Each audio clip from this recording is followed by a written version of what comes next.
Ala whai mai whanunga le lei o le ni tai au fau i lo tātou watu nuu i le nei fo i a so fau ma le ni tai au fau vi i ale tua o mwhai ona tātou au lia mai. Le whea ngai tangata malana e ati ai i le nei fo i tai au fau ma le nei a so fau se i o tātou to mua i le tua e whaaftei alo nanga le lei ma lo nanga lofa i ati i tātou. Ua tātou au lia mai le nei aso fau ma le nei tai au fau.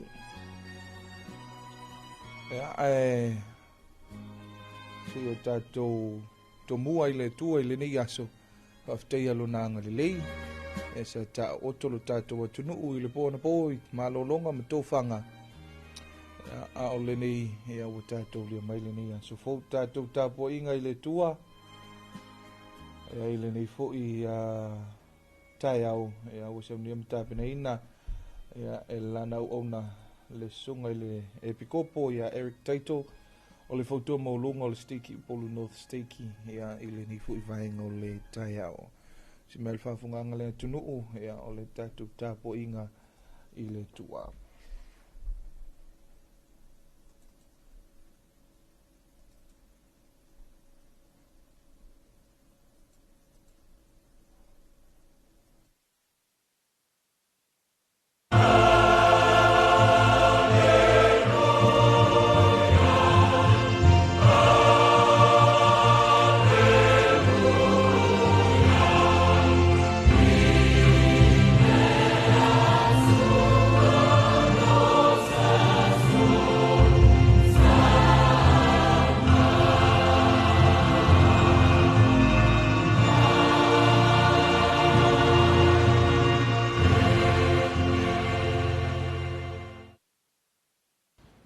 Ia te au lea nganga o le fia tele e whaawheloa i atu ia te oe sa moa lo watu nupele. O te whāta alofa atu foi i soe se sa moa o whaafofonga mai i atu nuku mamao i tawhai fia o le nei lalolangi. E ala le nei ala leo po le nei ala ata. Ai o maia tātou tāpua i atu i le tamā whalelangi i le vi inga ua saunia au whai pesi.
Ua whaautu ina ni o ulangona whaaleanganga e whapea. E leli liu ese le ta maa whale langi i ana wholofolanga mo i tātou le nei lalolangi. I le tusia e skelu e tolu sfulma tolu, alona whai upo e sfulma lua i le whengainga tuai. O loo whapea mai. O e whoi le atali o le tangata, whai atu ia i tangata o lou nuu, e le lavea ina le wa mio tonu i lana mio tonu, i le aso e soli tu la fono ai o ia. E le pau foi le wa mio leanga i lana mio leanga, i le aso e le liu e se ai o ia, i lana mio leanga. E le o la foi le wa mio tonu i lana mio tonu, i le aso e anga sala ai o ia. Samo ai, lo watu nu pele, e sila fia e le atua mea uma, e le aise mea e whane nefu i lana sila. A wā o ia na whaia le langi ma le lalo langi, ai maise le pale alii o ana ngaluenga fō o le tangata ia. Whai mai nā pua i mai, le atua i lana perfecta o eskielu, e tau atu i lona nuu. E le lavea ina le tangata mio tonu i lana mio tonu, i le aso e soli tu la fono ai o ia. E fōlinga mai e te tau o na whai tete oe le tangata, o lo tausi pola inga matu la fono le atua. Ai sea. A lele wa tau mai e tamau i le langi i lana perfecto e skelu. Lei unga e o i ai le tangata mio tonu. Pe a foli mai lona tua i le lei. Ai whaasanga e whai le leanga. Samoai. Ua sa sao whaafi le amio leanga i le lalolangi. Ma ua o mai lava i Samoa. O le fesili aisea. Ua tauma whai sa tani e whaasua malia me leanga i tangata o le lalolangi. Ai wha ona me le lei i le lalolangi. E mana o le ti Apollo. Ia awane i tau nuu le ata o le whaoltanga. Ma ia whano whaatasi i tangata o le lalolangi, whaatasi ma ia i se oli.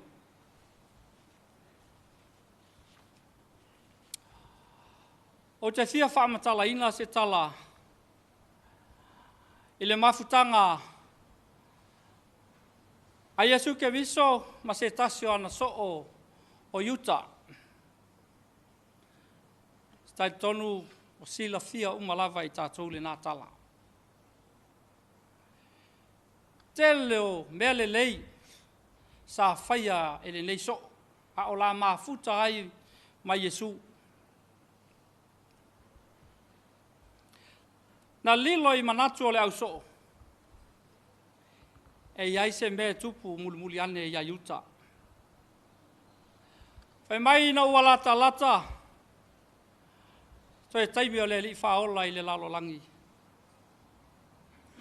O mai na o ai tangata leanga. Ua ave tupe siliva ia Utah. Ma whai atu iai. E tau atu iai e lātou. Le tangata i ngoa ia Iesu.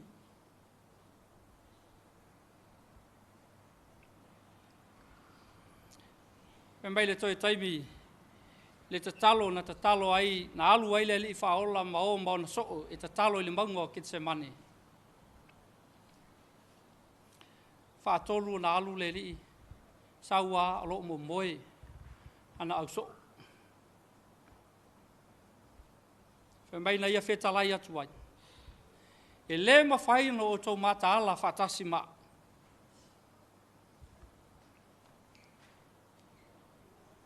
E mai le toi foi mai o le li whaola i lana te talo mulmul.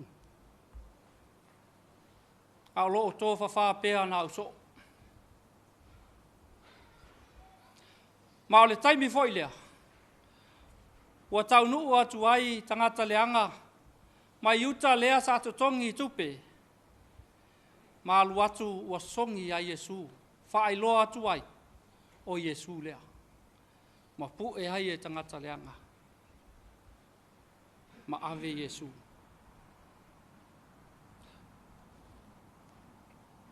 Talo whae ia yuta.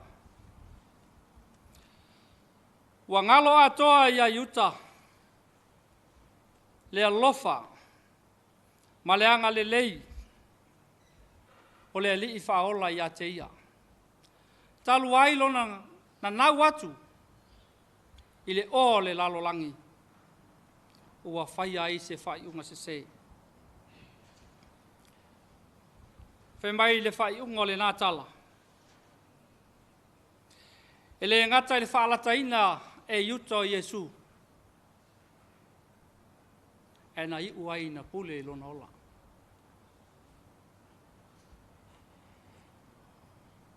Ua le ai atoa se au ngā, o mea le lei sa whaia. A o la whe maali wa iai, ma le li i whaola i lana misiona tāla.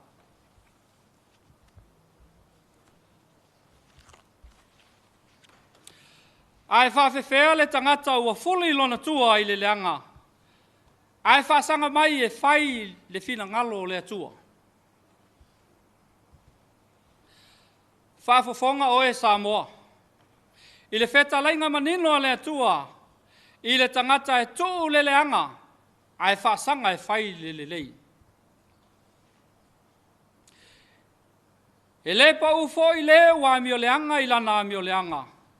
I le aso e li liu e se ai o ia, i lana mi o leanga. I lau whauinga ina o lea whasi whaitau. E whaulinga mai po le a le tele o me leanga, tātou te whaia le nei o langa. O le taimi lava tātou te fuli tua ai,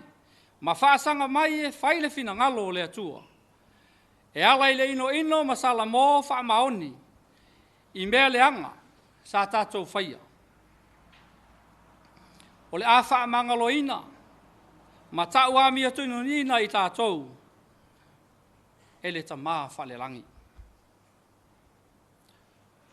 O te whautua ina i tātou Samoa, loo atu nu pele.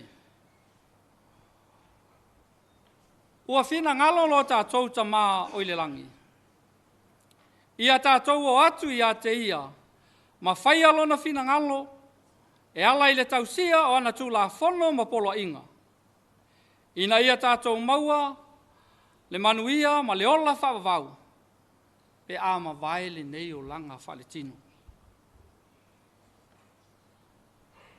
Samoa. O le manaonga lea o le atua mo i tātou, ma o se atua e alofa pe lava o ia. E leli liu lona alofa mo i tātou.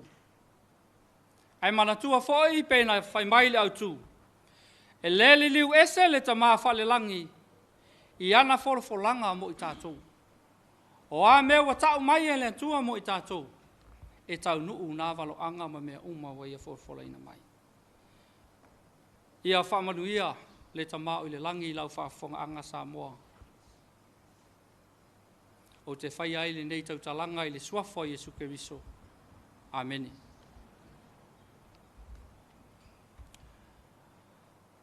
Lo mātou tamai o le langi. Mātou te whaftai tele tamai lo wanga le lei sio mātou watu nuu o Samoa. Whaftai lo lawe ingo i mātou suia ingo le tau. Mai mala wha natura. Ma so se wha lawe ono, lama ti ailo watu nuu. Whawhitai tamā, i au tai tai wa tai tai ina ailo ma lo Samoa. Mātou te ole atu ma le anganga, loto mau lalo tamā. Se e whamaluia i lo watu nuu o Samoa, a mata mai lava i ona ao se pā ia ona iu. Whamaluia foi i tupulanga, whai ae se o mātou watu nuu o Samoa. I le suafo Jesu Keriso. Ameni.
Moliranga ngol fafte tele ya ile sunga ile pikopo ya moya I se kone ya mele wa rota alona sunga ile pikopo ya moya I se kone moya I se kone amalulu atu le sunga ile pikopo ya le wa rota alona ya ile opfolfola ya mese foi ya ole tantu te talo ile tua wai umalmanu Tato waria male manuia maile nei fo I taia fo male nei aso fo. Elona lofa malona ngalilei. Ya awasa wamoe lawa mamanu I le po na po. Lo tato watunu I mata o toi fo I tō whanga. Ya ai sau ya malaya ti ae. Tato ta o to fo I matu ufesili. Ya o le vi inga lava le atua e mauanunga pea. Ya ala ile nei foi ta yao male nei a so fo I ingole tua ta wonunga ile tatu tapo inga ile nei va ingole ta yao ya mai le a onga sa ya ale fio anga o nei afu ile kalesia I fakasa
Sama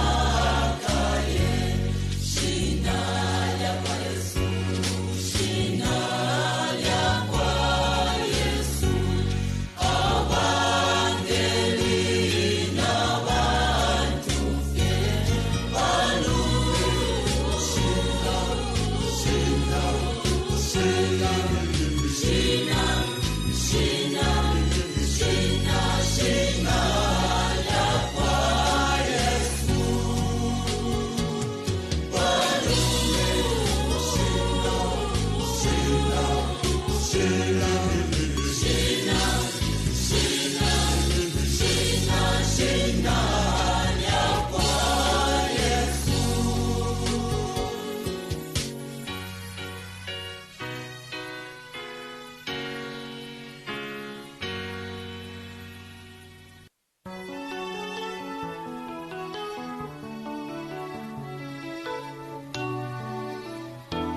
lo fa le tua e o fofongia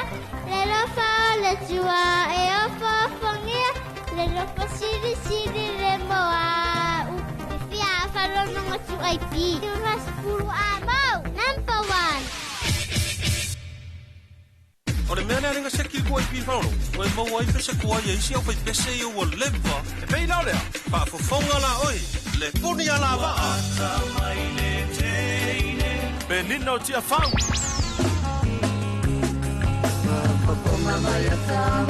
Ae whawhewhea whale whatu e nari.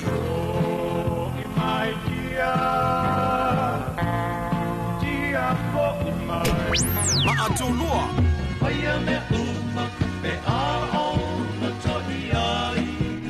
Siaki la pana. Tapu tota chill.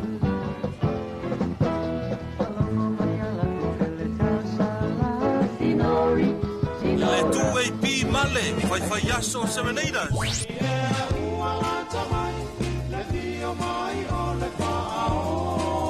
Asuao Felicia Micaele.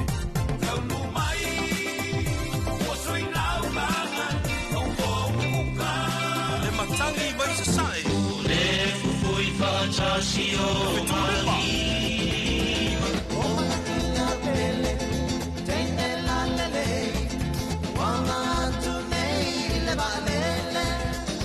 Maa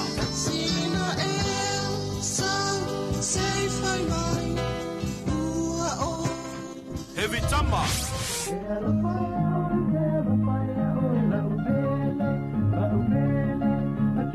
Rosa Bye Bye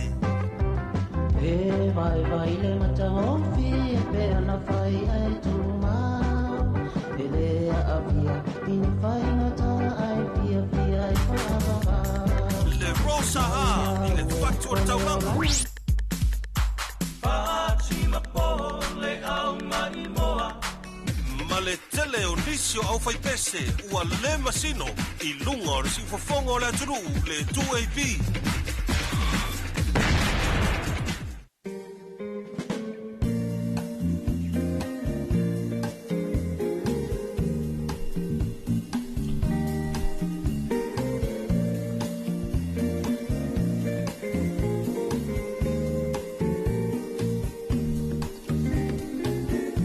Fia o folofa ma whaatalo whaatulu tātou wātu nuu I le ni fui vaenga o le tai ao e me se fui e a o le ni aso fau ma le ni tai ao fau I le lofa ma le anga le lei o le tua e a wama whai o na te itai mai ailo o tau soifua manuia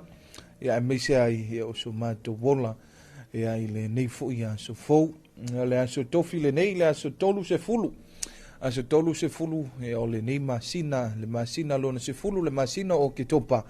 o le nei tau sanga luafe loa se fulu lima. Ma lore soifo manuia, ma lore soifo maua ma le langi mama I lo tātou wa tunuu I le nei vaenga o le taeao. Fifia I lau wala leo e apo le tātou li tio whasa lau nei e a le siufofonga o Samoa tu AP whapenao na whantalo whantu e a mese ai Ea o le tātou porkalame masani le ni vaenga o le tai au. E whapenao na teito luaina porkalame whaangaso solo le tātou watunuu. Ai mai se ai. Ea o le usu ai o le toteli tiu te mga luenga. Pea fo I le whanau ia o ngā. Ea I le ni fo I vaenga o le tai au. Porkalame masani ala wala leo. Ea le talofa Samoa. I le ni fo I tai au le asotofi. Fie whatalofa mo folofa tuai.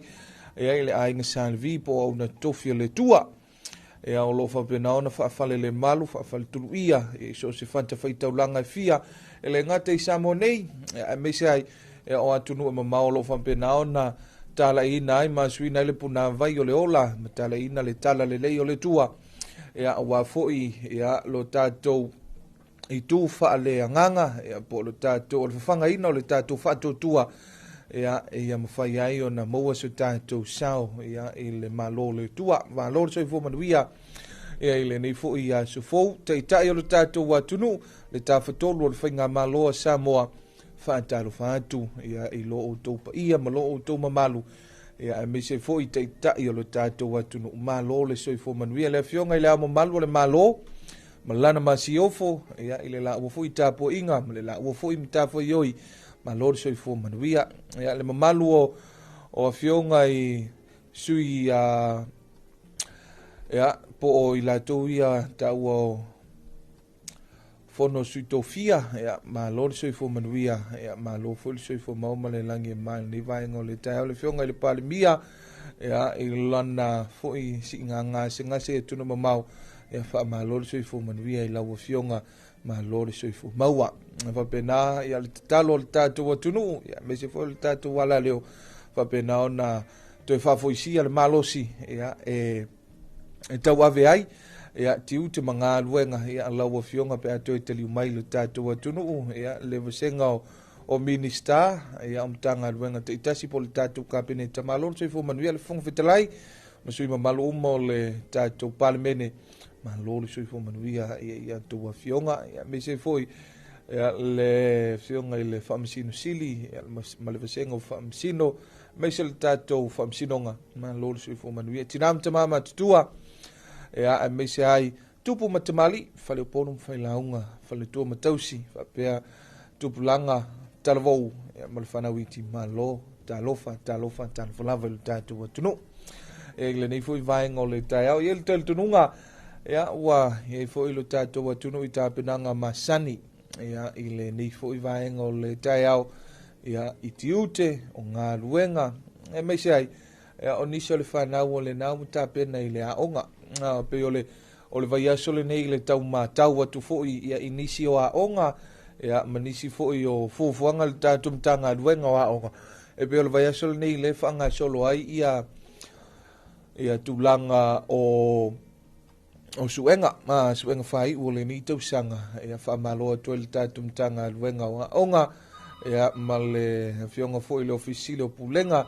fionga ia e au ma le tatu mtanga luenga e sunga i whai aonga ia ma lor soi fo manuia mantua whai talo fo masani lava ia le ni vaenga o le tai au tai tolo ina malo le tunuu ia tala to le tatu le telefoni lua tasi whalua o ia whapena ona whaatalofa ma ufolofa i le tatu atunu ia e lovo ia le tatu wala au talofa ia ma lo soi fo manuia mai tai au manuia lang soifua lang e manguia lang e mamai lau fikalainga ngika ya ya di ene di ole whalongorongo po isa mo ngai mo walu manos ia whaftai aya saka walu le fai ya le ua ola konga poa fa Mexico inga le kanga whakorengi rengi ka mo ikel makara fusu sorry kom kau kia sorry o kau mai se ko au inga ku ikanga ngo au fa kwele ai le manga ya nga me le ngonge le fita di mo o fu me se kanga ma sorry limai ma ala ye ku limai ma le ai oi e fa talo fa mazani mai le malo tato tunu sungai fa fenga inga patua ya ngai kinga ngai kamama ko mala mo se ko ya me se foi ku e mau mai ska ko kinga mo ku ya rika ya ku e mau ya ro fa ku rika mo oi ya ngai kinga mo no ko fa fonga mai ya anga le le di ngai kamama ku ya anga le le di lo ko ko inga e pa kalo foi pa nga masangi sungai asu ai salavalu ya fa kai salavalu pe nga foi lo inga ya sang lo fa ku lo kalengal mo ku lo ya lo foi sungai angongu ngai pai se mangai pa nga uma ko kele o ka fe me kia video lunga e karie ka ko ioi paso ya fa ku ya ole ala le ngai ole aka e dei se fango ngo e mo wai pa wale me pe se kupe aka ioi manga ya ele ilo me ya se si ya la ukanga ngai le sa kupe ele ilo se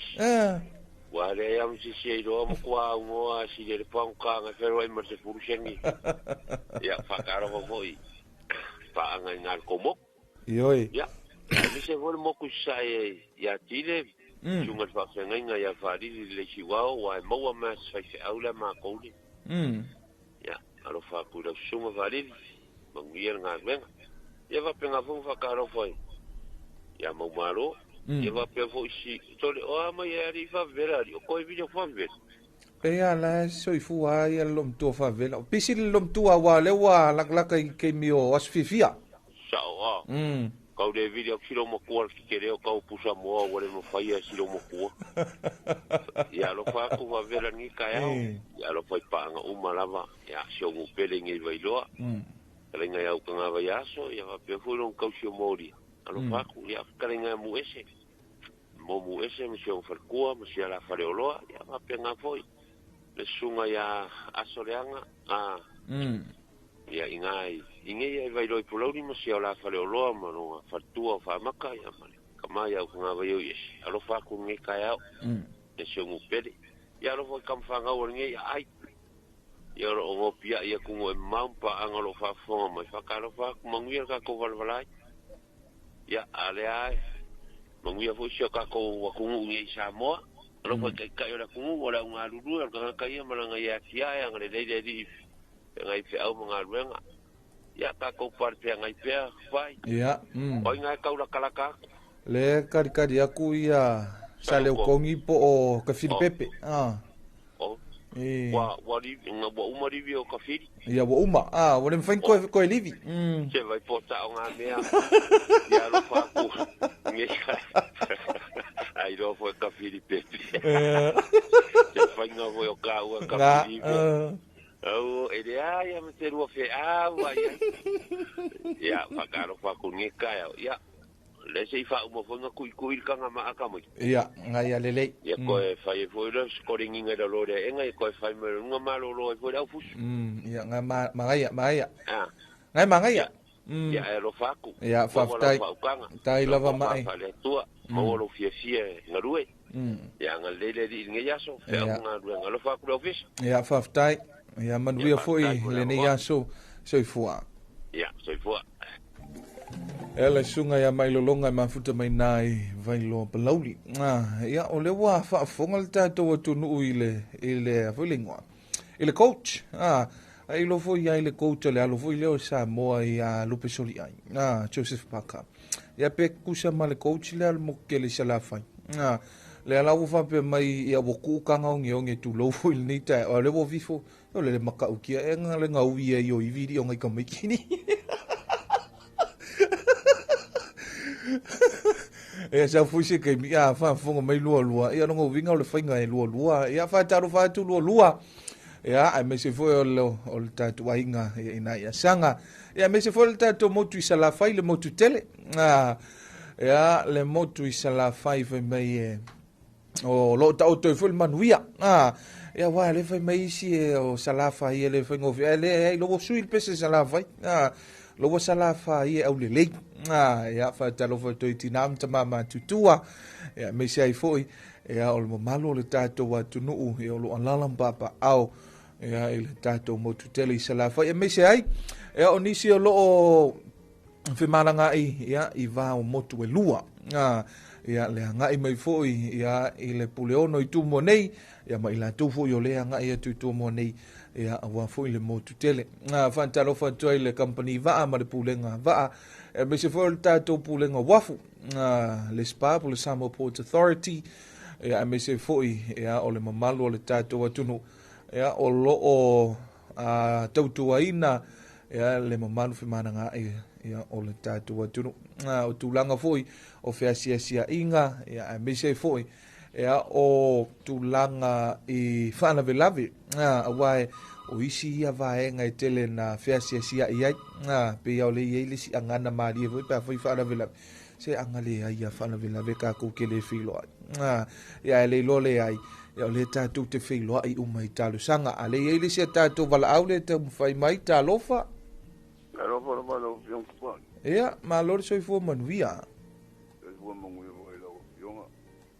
talo fa ko au pa ma sang ma si si ma ko ngi pai ya ma se ya sumo pa fe mai ma ko na ma ko la va lo ka ko ma sang ya mai ko inga mo lo ma ko e pa me fa si ya ko la su e fo la fa no ko kanga anga ya ko le ngai la fu so yo o ka ika foi e kusa le ya ka o non kalung kauro ka ko parang wa kule o ko le ngi ya kusu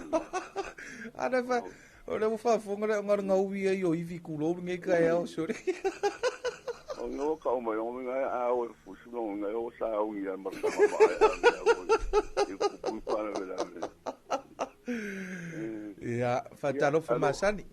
alo fa pia ma ima ya au kus ya ko ngwa ko mo si ka kai eso é a voi foi isso lá no voi o luxo de ai e a mas ele ele ka ko ku e a ma ai vo ngai kai anga ia la u vo le ko so mai voi ia vo le ko so mai voi ku na ia ko ai vo le alu sam ya ku se o longa le anga ka wa no ia fa mai lo le fo kwa ya na nga mo ni a mo po pa mo la ko so mo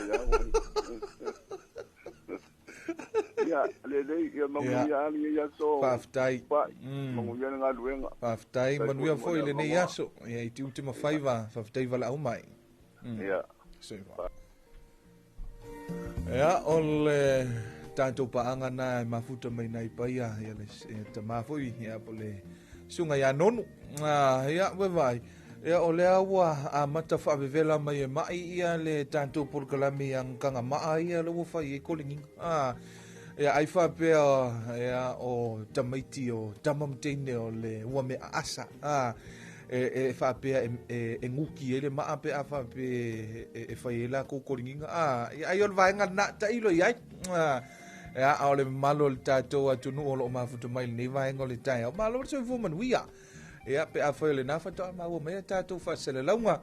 tinam te mama tutua ioi e pe ona ta u mai ya e pe ole ole au lava le ama le fa mo mo le tatou por kalame o le tu watu le lau fofonga fi le tatou watu nu ya me sei ole tom fai e se me foi lelo mama foi le mafufau a fa pe wo kele mai sa o ngol fai un orkausanga wa le wa lo ye le fu nga fu le lo vili mai le sa tu lo a be mai ya na lo ya o le la fai ya la fai makua ma la fai le kiki ya o le fa un falenga se lauri masfulu ma i ya o le sa fai le se sa o fu le ngu ya lua se lau ya ma le i usa lau o le lo mafufa pone ar me a fai ya ai pe yo le a mo wa pe un foi mai mai a le o lo mai a sesi le fa la venga ai anga o lo aka ma lo fong fia e ke ya le o ke mali e fo am foi ngo fi nga mo wa lo se ding ya i le ke le ngi sa fang a wa le tu la ta foi na ta volunga le nei masina ta to wanga e tu foi masina sfun malta ko ka se lo la yo masina le ko ile fo la ngo foi mal savlinga le ta to wa tunu ia ile nei foi tau sanga lua afe loa se fululima ia o se tau sanga o fa manuianga ia ma le tau sanga foi ia o lu itau fa fi tauli ia e fa taile tua ia o le ai tatu te mo le soi fu manuia ia o lo o tau soi fu manuia ia ma to wola fi fo usa lava po le ale ke do fa lave ia sa o kala le silo mo guanga lo makongu se como mua ai faia ya ile nei fui vai ngole tai au fa malo atu le tato tunu a vele na te mafutu mai e lungo le awol tele ya fotuanga masani lava ia ale tato por kalame ya toto nalo saunga le mu o le po ya tu langa fo ina awina mai e tatou talo le tau ma le matai tuina fo'i o le tulaga tala o le tau ia o le ua tatou iai fo'i le vaitau o fā ma matagi malolosi tulaga fo'i e o le tatou te tapenapena ai tapenapena ai fo'i ia i se afā ia po se ase tulaga ia o le vaega tāua lava ia o le matai tuina ia o tala o le tau o lo au mai le tatou official vai tau ia matau mafai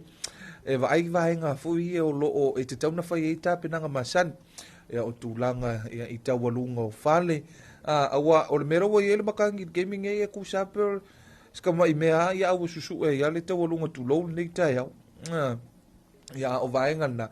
le wa tatou iai foʻi le vaitau o matangi mafā ia e tapena pena i foʻi le tatou atunu ia a o le tulaga lava ia fā ia ma tulaga o matangi ia i tala o le lalolagi temi nei ia o loo malosi lava le agi o Melisa ia o le fā o Melisa ua afia ai foʻi ia le atunuu o Jamaika i lona vaega 5 mantua e 5 vaega ia o malosiaga o taviliga o Savilia fā pe ona faamanino ma faamaioio e le tatou official vaitau o le vaega 5 la e faia lasina faaletonu ia matulaga iai vaega foi iai le popolega i maʻimau ai le soifua ia o le malolosi o tafega ia o le faaleagaina o mea totino ia o maota malawa ia o Jamaika la le ua au ia i le vaega pitosili ia ona malosi ai le matagi fā ia vaega faapena tatou tatalo pea ia i le tua ia faapena ona iai le agaga o le tua e fesoasoani foʻi ia i mafutiaga o le atunuu o Jamaika ua matua o vaega o faalavelave faanatupa faapene e fai le tele ina aafia ai le atunuu ia a uma loa le fauauma ia o tulaga o le toe taumafai kusa pe le upu faapretania start from scratch matua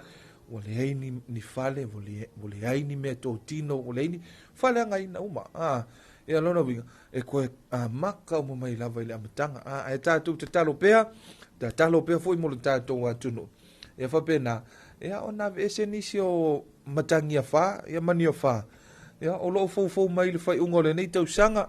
ia po le amataga foi o le tausaga fou ia ua manatua o le pirio tale o afā ia ma matagi malolosi o le tatou atunuu amata atu le masino novema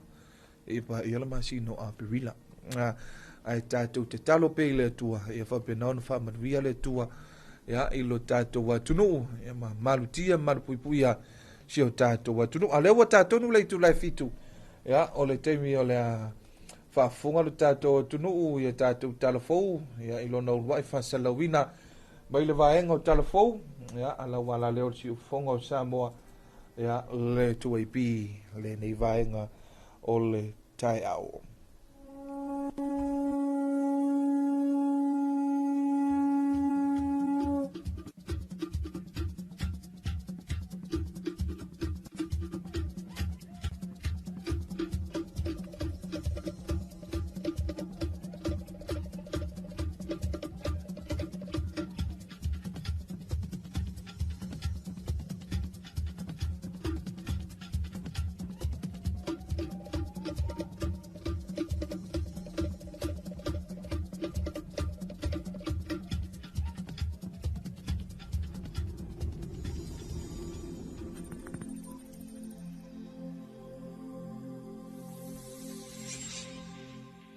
Talafalava o talafou mai vai whanua.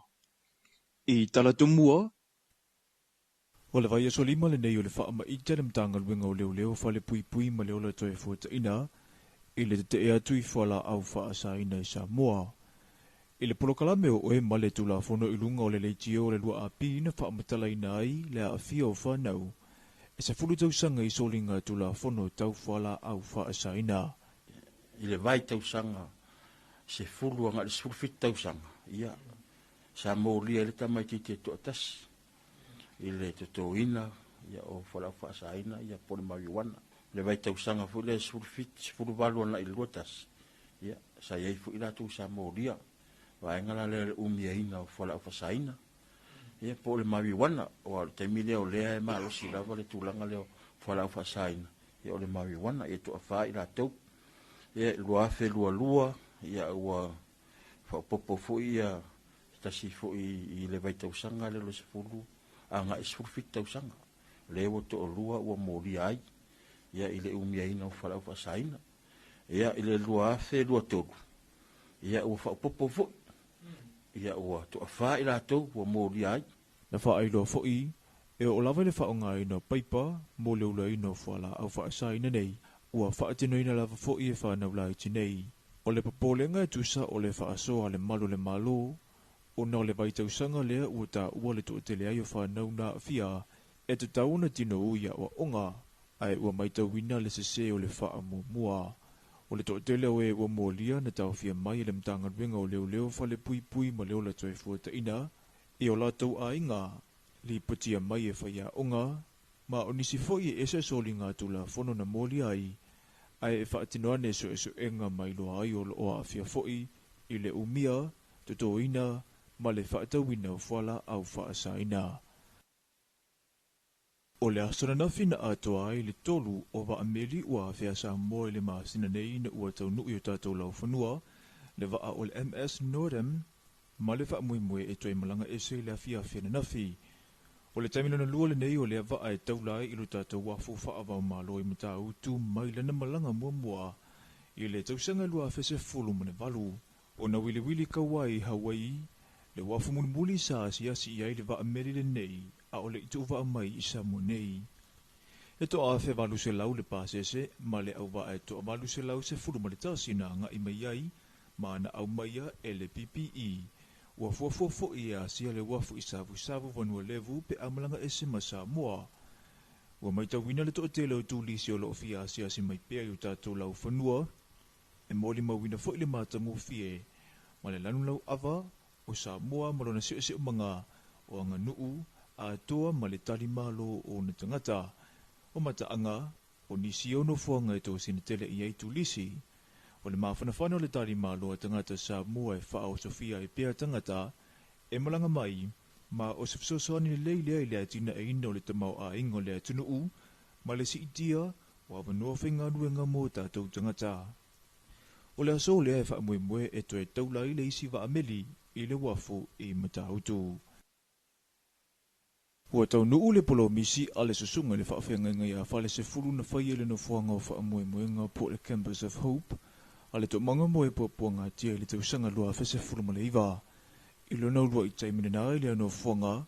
i na ua asia e lea unga whaafaife awa ma lua. Na ia whailoa ai le to manga a whai e manuia na tau mo whai ngama a vea ma whaafenga ngā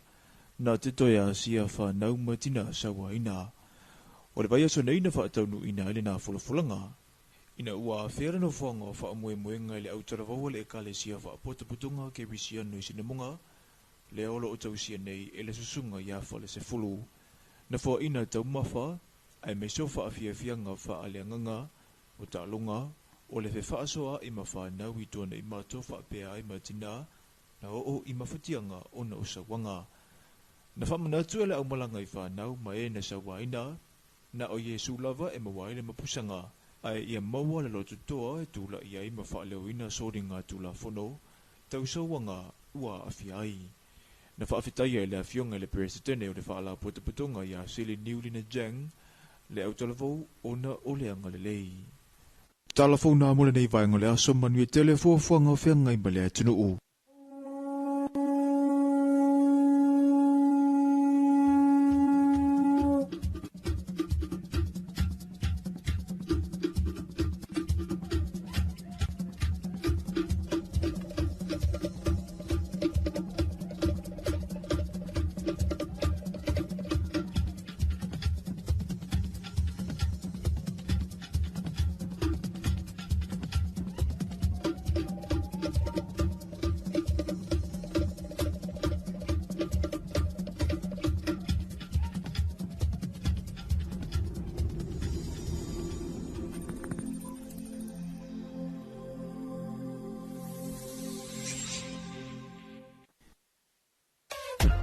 Wala leo numero tasi Samoa. Tuipi le si ufofongo Samoa. Wala au mai le vaenga al marketi. Mo sau whaala wiloa e fia whaia i se tau whaamali loto. Maua le whamama avenga. Mo oe malau bisinisi. Ua soo ai Samoa. Amerika Samoa, toke lau, malelalangi atoa. Iana la leo a mo 5 whao. Wha mo iwa tasi tesi maletasi. Iwa lua tesi maletasi. Maletasi o fitu tesi malefa. Wala au nei loa i le telefoni. Walu whalua ono tasi fitu ma whaafesili mo le vaenga o whaalau iloa. Tuipi le si ufofongo Samoa. Numero tasi.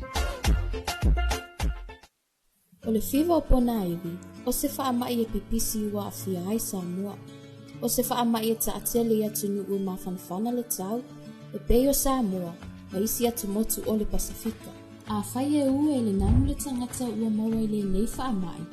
e mawhai e le namu lea o na toi ulu isi tangata,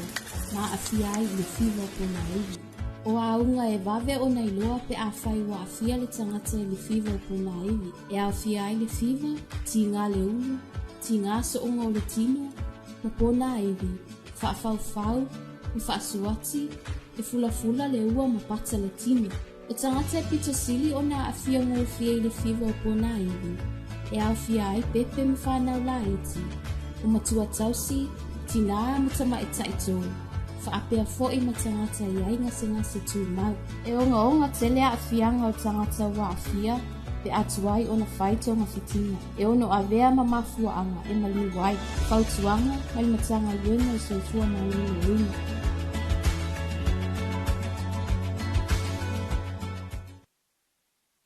Alofa Samoa, o so o fale moere nei, mau mai pele ngila o laula au, I laule I tio fa fonfong, e tu e pi.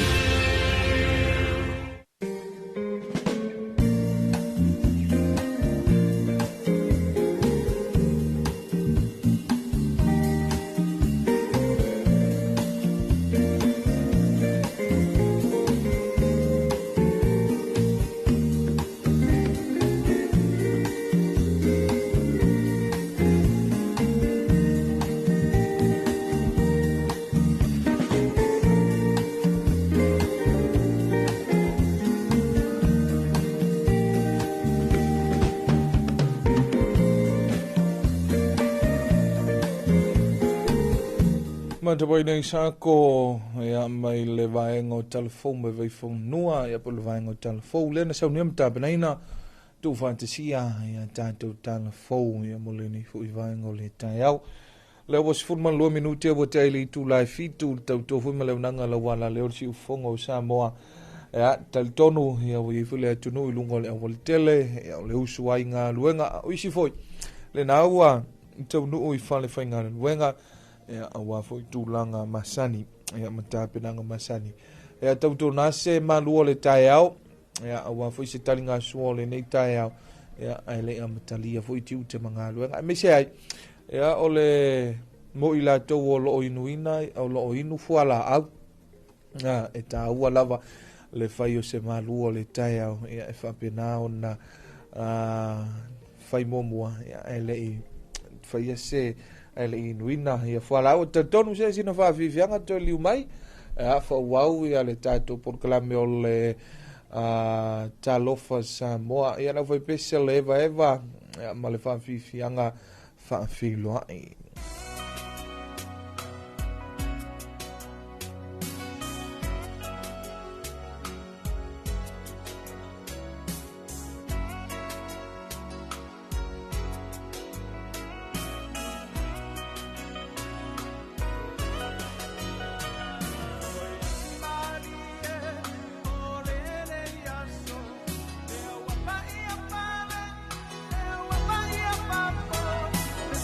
Una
dry.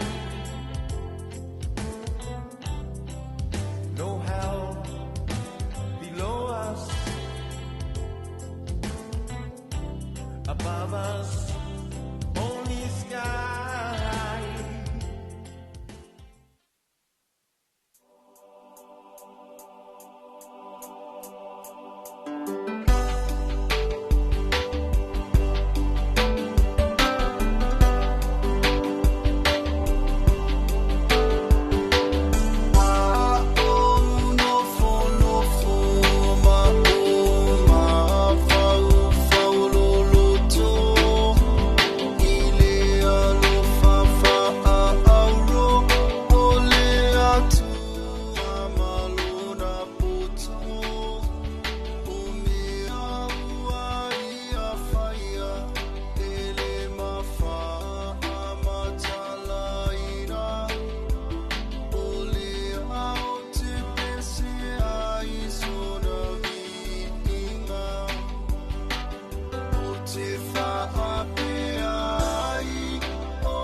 Tangata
le wala leo numero tasi Samoa. Tuipi le si ufofongo Samoa. Vala au mai le vaenga le maketi. Mo sau whaala wiloa e fia whaia e se tau whaamali loto. Maua le whamama avenga. Mo oe malau bisinisi. Ua so ai Samoa, Amerika Samoa, toke lau, malelalangi atoa. Iana la leo a mo 5 fao, fa mo iwa tasi tesi maletasi, iwa lua tesi maletasi, maletasi o fitu tesi malefa. Vala au nei loa i le telefoni. Valu whaalua ono tasi fitu. Ma whaafesili mo le vaenga o whaalau iloa. Tuipi le si ufofongo Samoa. Numero tasi.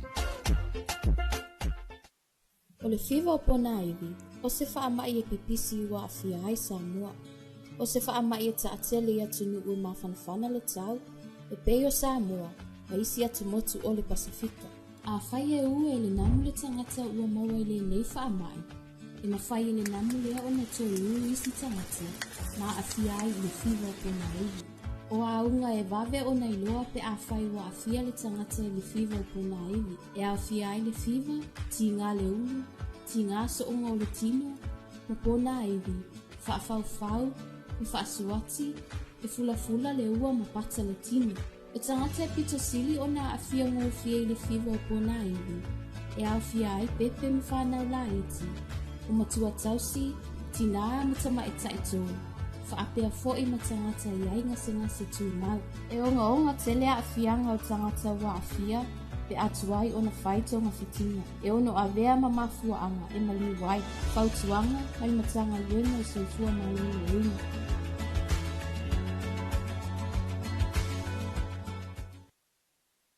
Talofa Samoa, o so o pale moere nei, mau mai pele ngila o laula au, i laule i tio whaafongfong, e tu e pi.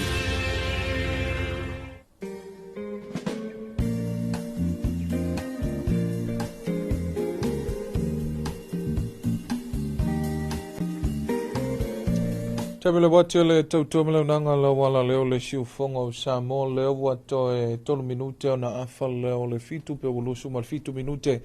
leo wate ai le tu la fitu fa malo le tanto watu no leo su e me se foi he o le tele he o le ma futu mai e le tanto por kalame he le nei foi vaenga o le taiao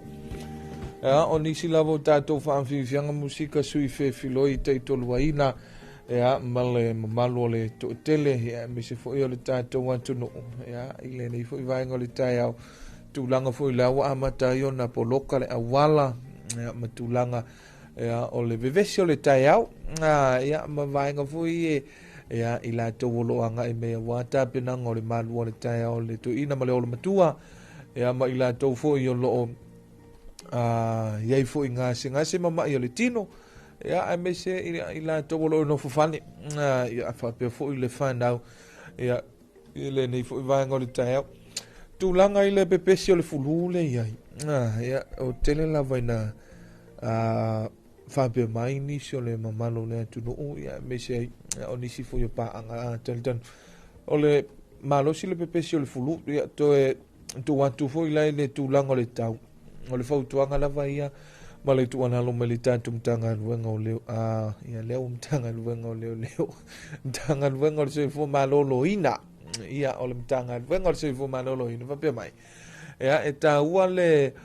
ino fala awo meeting ama malolo le fale va pe wa tu langa o mana miele va io o fo mai ya asia nei se fale mai o lantane ya se tu fo il tanto fale mai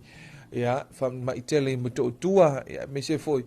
ya o fam mai private foi ya faiona asia ya mai tala vai ya tau na ya i tu lai no ai fo la au ya male malo lo ya mal tu langa foi le o le susu o le mitiafu ya pole ofu na fai ya e ko erwa ko ngol fale ya e fe alwa ya fa ye o fe au ko mangol le ya pe o le sina vai nga va ve tele na apo voi le fulu ya mal tu langa le o le ma ulu foi le te foi ngal ya e pisi solo e fa la ngal nga e ko sa tono ofisa alu le ofisa ya ma tu lang ve kai el malulu le ofisa le e voi le e kono le ofisa ya tu langa na ya e pe aka ke le fulu ya ma sia kulor fulu ya ke na al fo tuanga ma sa ni la vai vaenga la iti lava ia si te tamu sila ia lu tātou atunu mantua vaenga masani foi sili ale pui ana ilo le tautong fitia ia o nei vaenga la iti la ia mwhai e ona tau pui e foi o mai le afia pe si ai o el fulu ai leo le na a fai e vo whaalongo atu foi wale a to le malosi ia le ia le whaamalolo le o le tino mantua e mana o mia foi le tino le malolo ai leo le kuleia i le me voi le ngaka i le malosi ia awa le mawhai ia le kingo whai mai le kingo le ai vo si i o ka koma foi ia au vaenga na e matua whaafautua mantua ia e lena o le fulu foi o le pepesi ia ele nei foi vai aso le na tuina mai ai whaasana launga le tātumtanga luenga o le soifo maloloina lava ia i le pepesi ai o le whaamai le nei o le misela le awo toi ali ai le misela i tono New Zealand ma Australia le awo i ai cases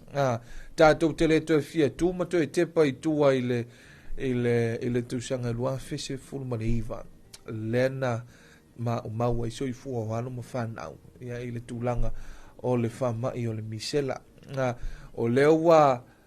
into action ia po lewa i le lewa ngā lurua le mtanga luenga le soifo maloloina fiso soani atuai ma ila tōro ngā lurua i whaitoto a fo i e whaavau malo le tātou atunu pe o le tātou malai vaalele whaavau malo i whaleolo le tātou vaenga fo i le nai le vaenga le port Samoa Port Authority ia po le wafu le wafu whaavau malo i matautu ia vaenga na ia le fo i wa o taula mua ia e ala il fasi silanga le malimtanga luenga le soifo maloloi sei mata i tu vaenga nei ine i toe pepesi ma toe se sau foi le misela i tono le tātou atunu ia au lewa na tātou te le toe fie tepa i le nātou sanga na mau e soifo na ialo ma whanau o se tūlanga foi na popole ia ma popo e foi le tātou atunu ia me se foi nei o tātou te ita i le nava i tau ia ona o le whamai wali ai o tua o malua fesfuruiva a fea ele koviti ia o ia amin le misela ia le tātou atunu ai a matalo le luafe lua sifuru anga i mai le lua tasi ma le lua ia o le vai tau vevela le na o le whamai o le koviti sfuruiva po le coronavirus whamai o le koviti ia api o le vaenga le o ta uai fo ilele o le soifua maloloina o le tātou atunu tātou te le toi fie te pai vaenga ia na wotuanai le o mau e soifua ia o le vaenga ta ua fo ia le tua lalo mai e le tātou mtanga luenga o le soifua maloloina fai tui pui o na ialo ma whanau wantua ia e whanau lo le tamaititi pe o ola tu lo nei vaenga o le tai ia au winatu ele mtanga luenga o le soifo maloloina le pepa tui foi lele ia e whapea o le umal le iana whaatulanga mai ia whapea o le masina le o le situi ia o vaenga na ia e sila i ele matua ia politina ia e te tau ona avi ele whamuamua ia mantole na ia foi le sitausaga wapei o le wo talnoi le vaenga le nei ia lana o le foi na ia inisi o whaafitauli le na lia i to tonu foi lava le tātou atunu le foi na mau e so ina i le tūlanga leo le tui pui a o leo wato e sila le tātou mtanga luenga o le soifo malolo ina ia i vaenga o leo wato e una ia le fai o tui pui o na ialo ma whanau ia o vaenga foi wa tātou whaasoa ia e le alo lava le tele foi o niso o whamai le pepesi foi tonu le tātou atunu ia o leo wa mai le tūlanga i le misela i tono New Zealand ma Australia ia mantua o le foi na le mamao atu nei leo foi na fai e foi ia le tūlanga le afio le tātou atunu ia i le whamai o le fiva o pona i le alava i fangu mai foi le mtanga luenga o le soifo maloloina tau tona vaenga ia whanau ma tau tu ufua ile na mutulou nei tai au le whaafunga mai le tātou atunu ia whaamama vaenga nei vaenga foi o lo to aili a le sua vai ia ma vaenga foi e mawhai ona tau tu ufua ile na ma whanau ai ia mai sela le foi o tātou ele vai tau o makua palasi au timunga ia te taula na mana tunatu i ailu tātou atunu ia mantua ia pe o le silea vaenga tau o le tatou Polokalame ia o le vatu o le whaamanatu vatu o le tu alalo ia mwhapena foi o na tātalongo atu pe ma se fau tūlanga o lau saunga le mūlunga le awala ia o lau sila i lau soifua ma lo ina ia maso se vaenga ia e tala noa i fu i le tatou Polokalame ia me se fu le nei vaenga o le tai au i le whaafuka mai le tatou atunu ai whamalo ia i le tatou atunu o le nā ua mafuta mai ia i le nei fu i vaenga o le tai au malo le soifua manuia nisi lava le mamalo le atunu le mafuta mai whaafonga mai moa masisila mai foi lunga le tatou Facebook page ma le tatou YouTube channel ia malo le soifua manuia ai mese ai au nanga masani o le tatou Radio Zeno app ia i le vaenga umanei ia o loo awinatu ia tatou whaasalaunga ia mantua o lea lava tatou te whaamamaluina ia i le nei vaiaso ia le vaiaso o le whaamamaluina ia o le te atu ia po o le malupuipuia ia le malupuipuia o tatou whaamtalanga po le vaiaso le Cyber Week le taulamua i le tatou mtanga luenga nei ia le mtanga luenga o fiso o tainga whaamtalanga teknolosi ia i le tatou atunu tulanga voi ia le na tal no le lava una ia le vaenga foi le o le malupuipui o whaamtalanga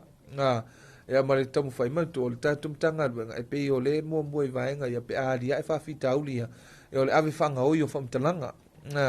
ia e mwhai ona e vala au mai ia i meli mai pea sesi mai le tatou ofisa utui na i le whunga whale ono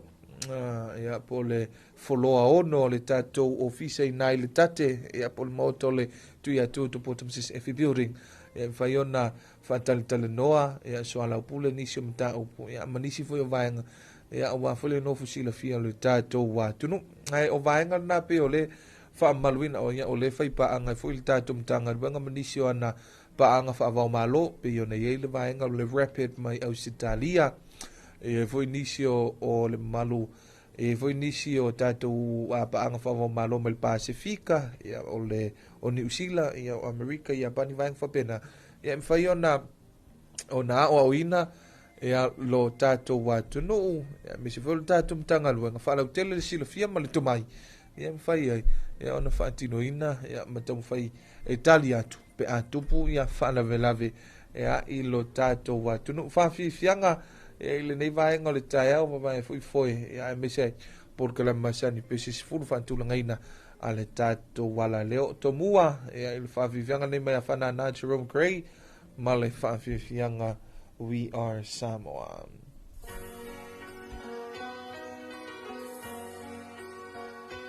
Our Samoa, the greatest place of all. She is green and blue, lush with beauty, and hearts so pure as gold.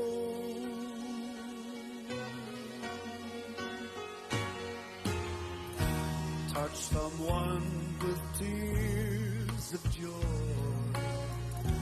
Touch someone with smiles of love. Oh, what happy feelings from such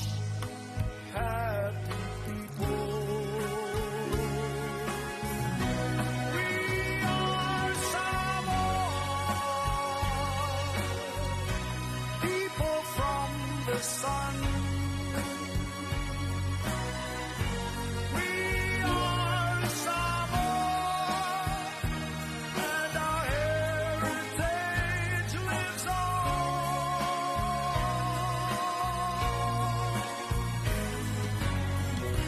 Teach the world humanity and hospitality.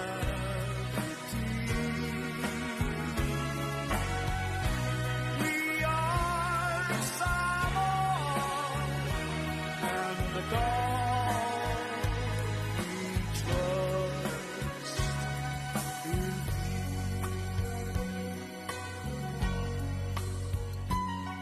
Samoa,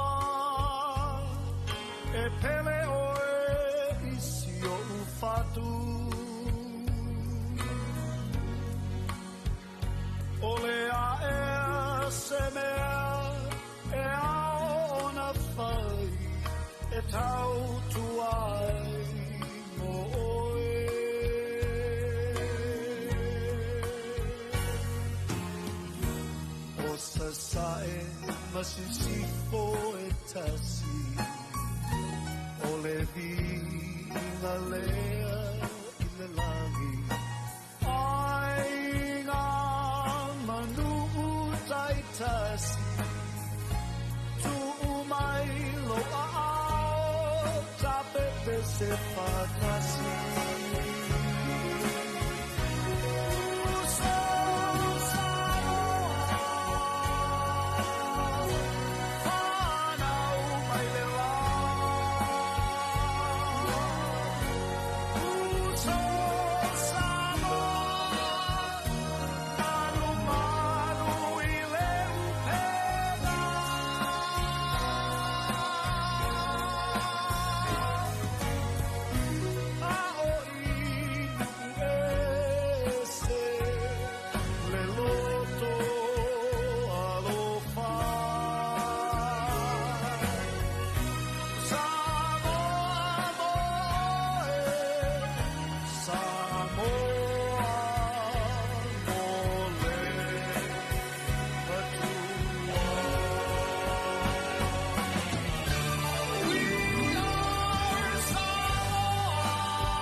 mau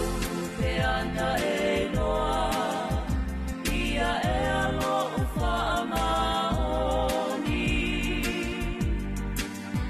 se manua e tau tino mai o lea aka oa e whai mo tofi ai lea whaina te wane no manatu e o isa isi aso e tasi ai o e mau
Tofi ale a whaina te wane lo manatu e o isa isi aso e tasi ai o e mau e o isa isi aso e tasi ai o e mau e o isa isi aso e tasi ai o e mau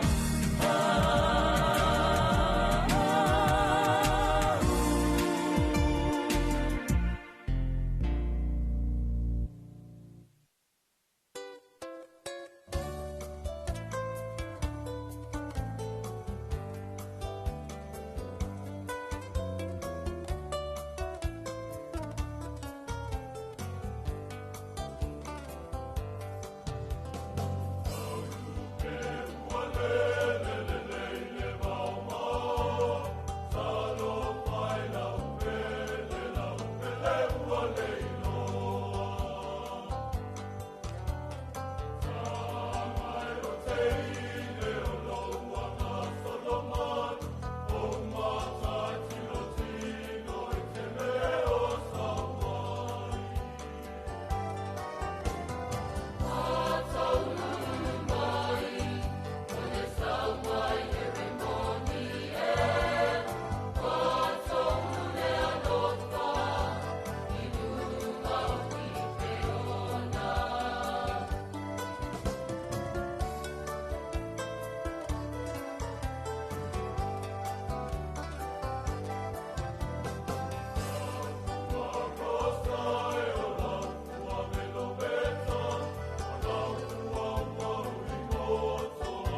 Whawhiwhianga nā mai le au whaipesa le whetu lima ea, ma le whawhiwhianga lupe si liva tau tua fwoi ma leo nanga lawala leo le siu fofonga o Samoa le 2AP a bena ona te tolua ina malmo le tātou wa tunu ea ina ua tau nuu fwoi nisi o le toa tele whale whainga luenga a matalia fwoi tiu te mga luenga a meise lawa i la tau business, company, supermarketi ea mawhala putuputonga tuma o tifoi e la tau lea matalia ngā luenga i le tula e valo. Au leo wa tātonu le tula e valo usi mai whafunga anga lea tunu i le toi whansalawina e awa tātou tala fau pe ona saunia matapeneina tu whatasia fonga inatu e matawaina isa ako.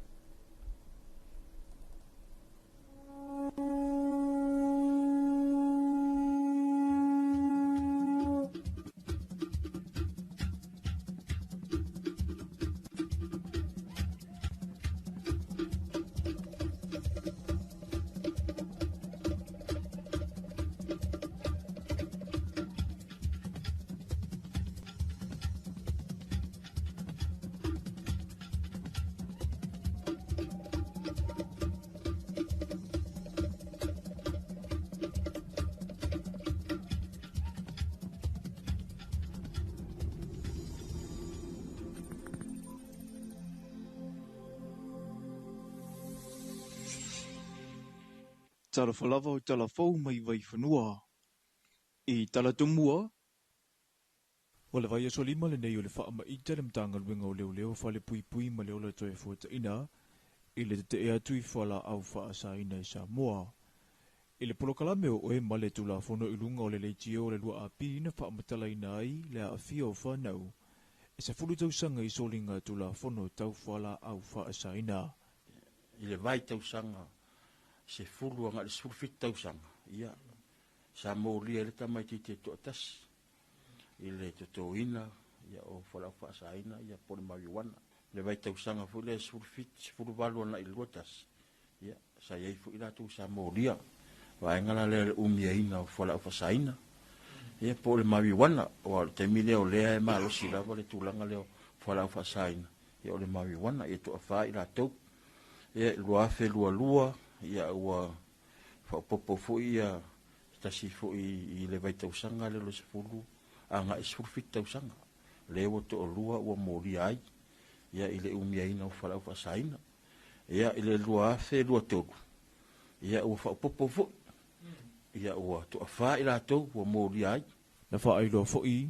e o lawa le whaonga ina paipa mo leula ina o whala au whasaina nei ua whaatino ina lava fui e whanau lai tinei. O le papolenga e tusa o le whaasoa le malo, o na o le vaitausanga lea ua ta ua le tootele ai o whanau na fia, e te tauna tino uia o onga, ai ua maitawina le sese o le whaamumua. O le tootele o e ua molia na tau fia mai le mtanga ruenga o leo leo whale pui pui ma leo le toe fuata ina, e o latau a inga, li patia mai e whaia onga, ma o nisi foi e ese soli ngā tula whono na molia ai, ai e whaatinoane so enga mai loa ai o loa fia foi i le umia, toto ina, ma le whaatawina o whala au whaasaina. O le asana na fina atoa ai le tolu o wa ameli ua fea sa moe le maasina nei na ua tau nui o tātou lau whanua, le waa o le MS Nordem, ma le wha mui e toi malanga ese le fia na nafi. O le taimina na lua le nei o le wa e taulai ilu tātou wafu whaavau malo i mata utu mai lana malanga mua i le tausanga lua fese fulu mene valu. O na wili kawai Hawaii, le wafu muli sa asiasi iai le wa ameri le nei, a o le itu wa mai i Samoa nei. E to a fe valu se lau le pasese, ma le au wa e to a valu se lau se fulu mene tasina nga i mai ai, ma na au maia e le PPE. Ua fuafufo i a sia le wafu i savu vanua levu pe amalanga ese ma Samoa. Ua maitawina le tootele o tūlisi o loo fia sia si mai pea i o tātou lau whanua, e mōli mawina fo i le mātango fie, ma le lanu lau ava o Samoa malona se o mga o anga nuu a toa ma le tali malo o na tangata, o mataanga o nisi ono fuanga e tō sinatele i ai tūlisi. O le mawhanawhana o le tari malo a tangata Samoa e whaao Sofia e pea tangata, e malanga mai, ma o se whasosoani le lei lea i lea tina e ina o le tamau a ingo lea tunuu, Malesi itia, wa vanua whinga nuenga mo tātou tangata. O le aso lea e wha mue e toe taulai le isi wa ameli i le wafu i matautu. Ua tau nuu le polo misi a le susunga le whaawhenga ngai a whale se fulu na whaia le no whuanga o wha mue ngā po le Campus of Hope, a le to manga moe pua ngā tia le tausanga lua whese fulu ma le iwa. I lo nau lua i taimine nā i le no whuanga, i na ua asia e le a unga whaawhaife awa ma lua. Na ia whailo ai le to manga, a whai e manuia na tau mo whainga ma avea ma whaawhenga ngā, na te toi asia wha nau matina sawa ina. O le vai aso nei na whaataunu ina ele nā fulafulanga. Ina ua a whera no whanga o whaamoe ngai le au tarawau le e ka le sia whaapotaputunga ke wisia no isi munga, le olo o tau sia nei e le susunga ia whale se fulu.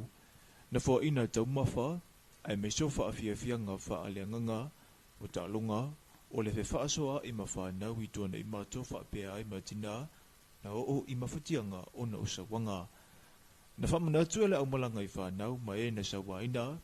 na o Yesu lava e mawai le mapusanga, ai ia maua le lotu toa e tula ia i mawhaaleuina sori ngā tula fono, tau sawanga ua awhiai. Na whaafitai e le awhionga le peresetene o le whaala putuputunga ia sili niulina jang, le au talavou ona o le anga le lei. Talavou nā mole nei vaenga le aso manui tele fuafuanga o whianga i malea tunu u.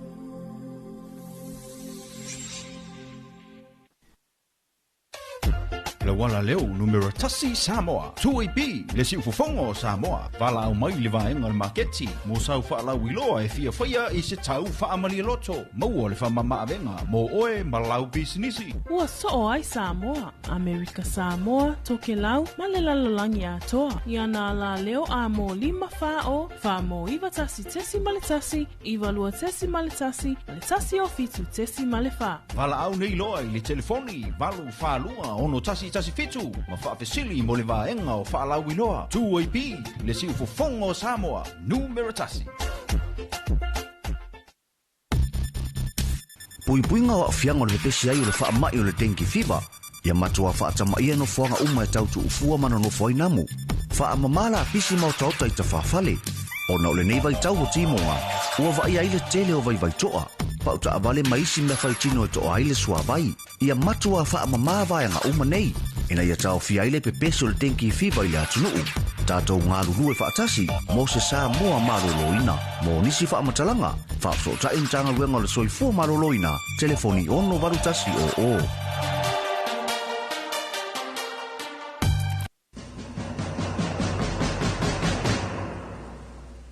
Whaafafonga isi ufafonga o tātou taitai. Sa taitai ia lo tātou malo, i tau sanga ua mawai atu. Whatasi ai ma le au whai ngā luenga. O le au whaasana lau sa tau tua i le 2AP, le si ufafonga o Samoa. O le pola kalame toe tepa i le 2AP malana tau tua.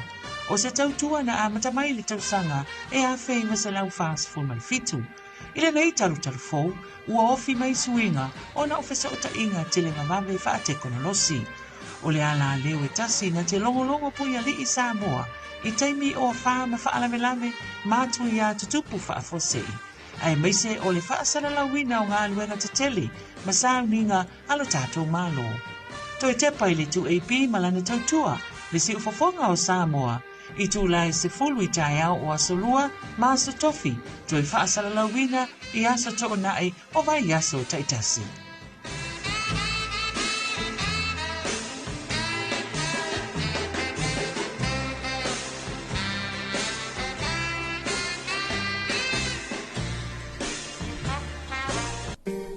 Taimele watia le tautom leo nanga ya la wala leo le siufongo Samoa leo wa se fulu ma le 2 minute wa te aile itu la e valu. Le nei foi vaenga o le tai au mai a whafonga le tātou wa tunuu le toi whansa lawina wa tātou tana fau e a pioni sa uniam tāpina ina e mata waina isa ako o le vaenga o tana fau e a mese foi inisi o tātou whansa le launga whaapisi nisi. E a pei foi tau le timu so le tal tununga e a oa mafuta mai foi le to tele ilungo le awala e a husu mai e foi ngā luenga e a mai lātou e a le naua a matalia tiu te mga luenga o le nei a so e mese ai e a leo nanga masane tu ina atu le mamalu le tunu i tulanga i supermarketi fale o loa e a mese foi o nanga masani e le nei foi tai au e a ua mato loa toi foi ma fantasi mal to fai a mausisi le utumose e ai le nei foi vaenga o le tai au e a ua foi le tātou whaasoa masani. Good morning and talo falava mau ili nei vaenga o le tai au ia whaatalo whātu fo'i Dwayne malo lava le fonga malo tawa ta nei vaenga o le tai au whaatalo whātu fo'i le mai mua whaafonga mai el mamalo le tātou atunu ia o le te tai au ua maleifua mai le atunu ia ua maana ia mai le tau a o le mea la ua tupu ia ua lave vea ia tangata le fulu ia ua lave vea le au tau e wa sila mai Dwayne ia ua sai atu le ua se tu lo ma mai ane whaafonga anga Samoa ia ua lave vea le pepesi o le fulu le malo si teimi nei ia o ere ngo la vea ai se e pe arko ko ingo fase ia o ta ua vaenga le o le fulu ia wa le foi sau tal no to foi le tai au e o tūlanga le ma le kimuka mo e le whaingo e ka kou le kau. E ma le mea foi le o le susu o le ofu, ia whelwai ko e mango le. Ia ma le tūlanga foi le sau o le stangata malona fulu. Ia, malona fulu. Ma tua o tonu o potu nei e potu e a malulu. Ioi. Ia lea lai fe pasi ia e al siama i tonu ia la tate le iloa o le ali ila le o faaso o le kau faasala le aso ia faasala o longa fulu le o sau le o la vevea o matua i matangata ia ai ioi faaftai ai le atua le me malo si e usu mai ai ko kiki a faavai vai ia ai ai musu me le nganga o le atua fa mai ai fa malosi le malosi Dwayne e a fa malo le usu maui nei vai ko le tai au e a me se foi a matalia foi nisi o tu te manga luenga e o le na fa fonga le tatou atunu i le mana ia por kala me fou le na e fonga ina ia o le tautua o le toitepa i le tautua o le por kala me le Dwayne a mata i le aso lua o le vaso fou ia le aso lona lua o ile ai aso lona fa pole fa lona fa o le masina o November e a mata il pokala mele tusa o fa maunga o recordings materials for ia le 2AP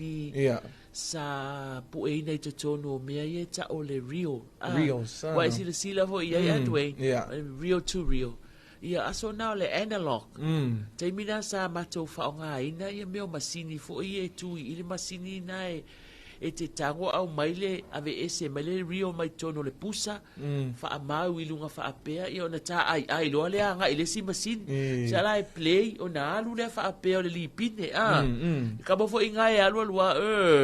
pusa angu mi lipine i wa alu fa apena ia e fa fitai nei vai te mi le botato maua ia fe so ta inga mo le le teknolosi so ta inga te va ia o le to ye ni na me o le te se mangu fa penge ke le ongo fofo le ke pisi solo o au ka ngo ku o le si rio ka ngo ku le si rio lai kua e lua rio lai ai mo me o pese au isi rio pokalame io ku sai so o mau au ka fa le ia ka mi fa pe lo lima ia o so mai pe lo lima o so mai se va ngau fa pe aku ai freeze mai internet ia ngale ma fa ia au tu la ngana ia o fa mau nga umalale ma me o por kalame o saunoanga sauninga le malo ila vai tau tai mata mai lava ile taimi o le ulua i palemia la ia fa mau nga 2AP o le ala na ave i fa foltato bloketi le na fund mai ele Pacmas Australia le ala wata fa fo i mai tato digital o le tato archive na le wai ia o meala na le sa nga lua i fo i tau mawhai e whaalongolongo ia maamai. Lela a tu whaatasi whai tato po kalame ia. E alula le tai au le aso lua le tau se fulu tai au. Ia ma le aso tofi. Ia na to e whaasala laure le aso na. Wa ia le si a tangata whaalongolongo la e nga misi ia po la fo ito e fia whaafonga ia o le aso na ila po le tau se fulu fo ia o le a to e whaasala laure tato po kalame le. Ia o le sila tato po kalame fauna i lungo le tato le tio le 2AP le ala leo si ufonga o Samoa. Ia o le vahenga na matango fia po kalame le awa le na ta ua maui ia e pe o ia le nga lua i fo i le vahenga le. Ia e whawhekai e fo, woka whaalongo i fo i le leo, ia polisi ufufonga o leo luai pale mia Samoa. Ia e kuse e kau make a fo i le o le vahenga le mowai. Whape ia kaulo, ia le whionga le pale mia, fo muina. Ia whape o yo le leo la le la so mai. Ai ui le, ngā waka sa kilo ai. Ia e mwhai o se vahenga mana, ia te leo la tue whafonga i le tātou atunu. O le mana ia fo i, ia tātou te wha toi whaalongolongo ai i le au whainga luenga sa ngā lue sa avea matangata whaasala lau ia tātou te leiloa nisi po o nisi wa whai i langi la lātou fō launga po nisi ia wa matua so i fua wa whaata otolia fo i le whala e fu ma a pulu o tō whanga i a inga ona o ngase ia ai o i whawhetai ai nei o te whawhetai fo i le pek ma sa Australia ona o le mawhai ona o lato wofo mai e whaatino le tūlanga lea. Wa tātou pusa umai ana whau i nei o tātou wili la poto ia wili. Lea sa ave umai Australia e tuu i to tono le digital, convert, ia lea la wa amai. Ia lea o tātou mauai, ia tātou, se tātou toi whaalongolongo i. Wa eo ai a tātou te leiloa i stangata. E pe o whankanga. O fo ilai mo meo tātou whaasala lau. Ia o laina o tātou na o lo ta whaalongo e matua o ta leiloa lava po o ai lea, o ai lea, Ia a tonu foi. E se le tā wai a inga o le tātou atinu. Wai ia a inga o la tau tangata sa ngā lulue le nei ngā luenga. Whaalongolongo whapea, woi kalo whai si koi inga o woi kalo whai si kenge o ai. E whapena, e o fo i lai tai o le tātou mālo. E o le mana ia o nei fo i materials. Ia lewa mawhai o le tātou toi maua. Ia o vaenga na pe o na mataltano toi foi mal to fai ama we pol kala me foule ia e taona fa fonga fel tanto tunu ia ma tuli mata ia mai foi ia fa talo fai ni si ole tunu le wa fa talo fa mai lungo le tanto YouTube channel ma le Facebook page ia Spencer fia ui fa pe mai soi fo manuia ma lo le tau tu le tunu manuia lava ia le ne ia su tiu te manga luenga alo sio tuki soi fo manuia uso ia me se foi ia ne vangol ta manuia tiu te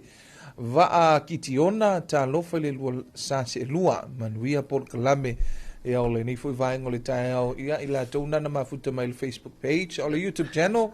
ia wong ia what a beautiful thing a lot to start the day after till love good morning ia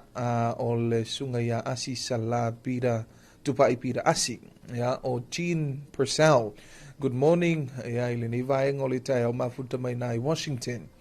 manuia tele le nei asu fi au manga luenga fianga yai so i fo manuia o John Paul so i fo manuia fa tasi atu ia au kilani ti munga lava le nei asu ia matoa misel nei tai au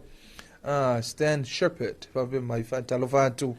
ia ile nei vaenga le tai au ia te ulua manuia ti uti manga luenga fa be fo sio tatu watunu ia manuia tele le nei asu alo fa anga na moli mai ia inai au kilani Jacopo Emmanuel talo falava ia fo lau manuia i lua fionga manuia tele le tiute ai mai sele por kalame e o lo mafuta mai na i South Park Portland o isole o ka ngaka i Polangi ma Amerika ngaka i Europa ma Amerika fasi ma maole o bela e fa fonga ma lo lava i fa talo fa tu tato por kalame ma lo le soifua tato o tunu o lo mafuta ma mai ia tantonu lo manuia le nei tae au ia te utou ia lo whapena fo i mātou nei Samoa o ana nafi lea sa matua whaale tonu ele mātou tau i nei sa ti munga mamafa lea so ana nafi alo i maripo ana po pei tai ane ia lea li i mau te a feala mai nei tai au ia ua langi le leile tau le nei tai au se atu le timu ia a o va ai atu male alofa ia se atu nu o Jamaica ia ile te tele o sole category 5 le ua o so fa ia le fa le o Melissa ia Jamaica fa me se lau fitus fululima mai le ile tula a e fika kula ele alu le va alele sao e longo winga ko ki fa penga ia pe o lo buli mai fo le va po si lo le alu le va alele le alu le al matangi io te va ai tu le le ai se fale tu le avenga i lalo le matangi o Melissa le fa o Melissa ia eta te mana tua i pe fo ina ia tu nu ia tato te talo adway ia matato talo sia fo isi o tato wa tu nu i ne awane io o mai Melissa ia i ke ua umba cha mai ka ai fa sanga mai Melissa mai nge ni se ka fia maua mai a Melissa kari le ia o Melissa pe ava ke va ai le kai mi o ke maua ai o Melissa faisi malo si o fa ia e pe e tasi dia tu langa o le lava o lo o wa ia ile lalo langi nei tai ia o tasi ia le amata upu e laua lunga i tala no anga mafon tanga fa va malo tai o malo lalo langi o le swing on tau climate change o wa matua tu langa ma ale wa sola e pe o tato o Pacifica sa mafuli ia ile afia i menge o tropical cyclones o le taimina nei o ile ai o ko e feo lolo tatou isi atu te tele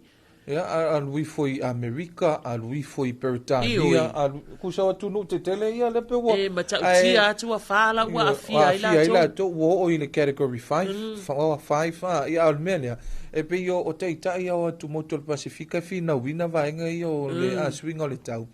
ia ai si te o long fe mai it's normal ele ai mama favoi le ia ma le si tu langa na o le ai fi na wa tu ia pe fo le fon tanga fo le cop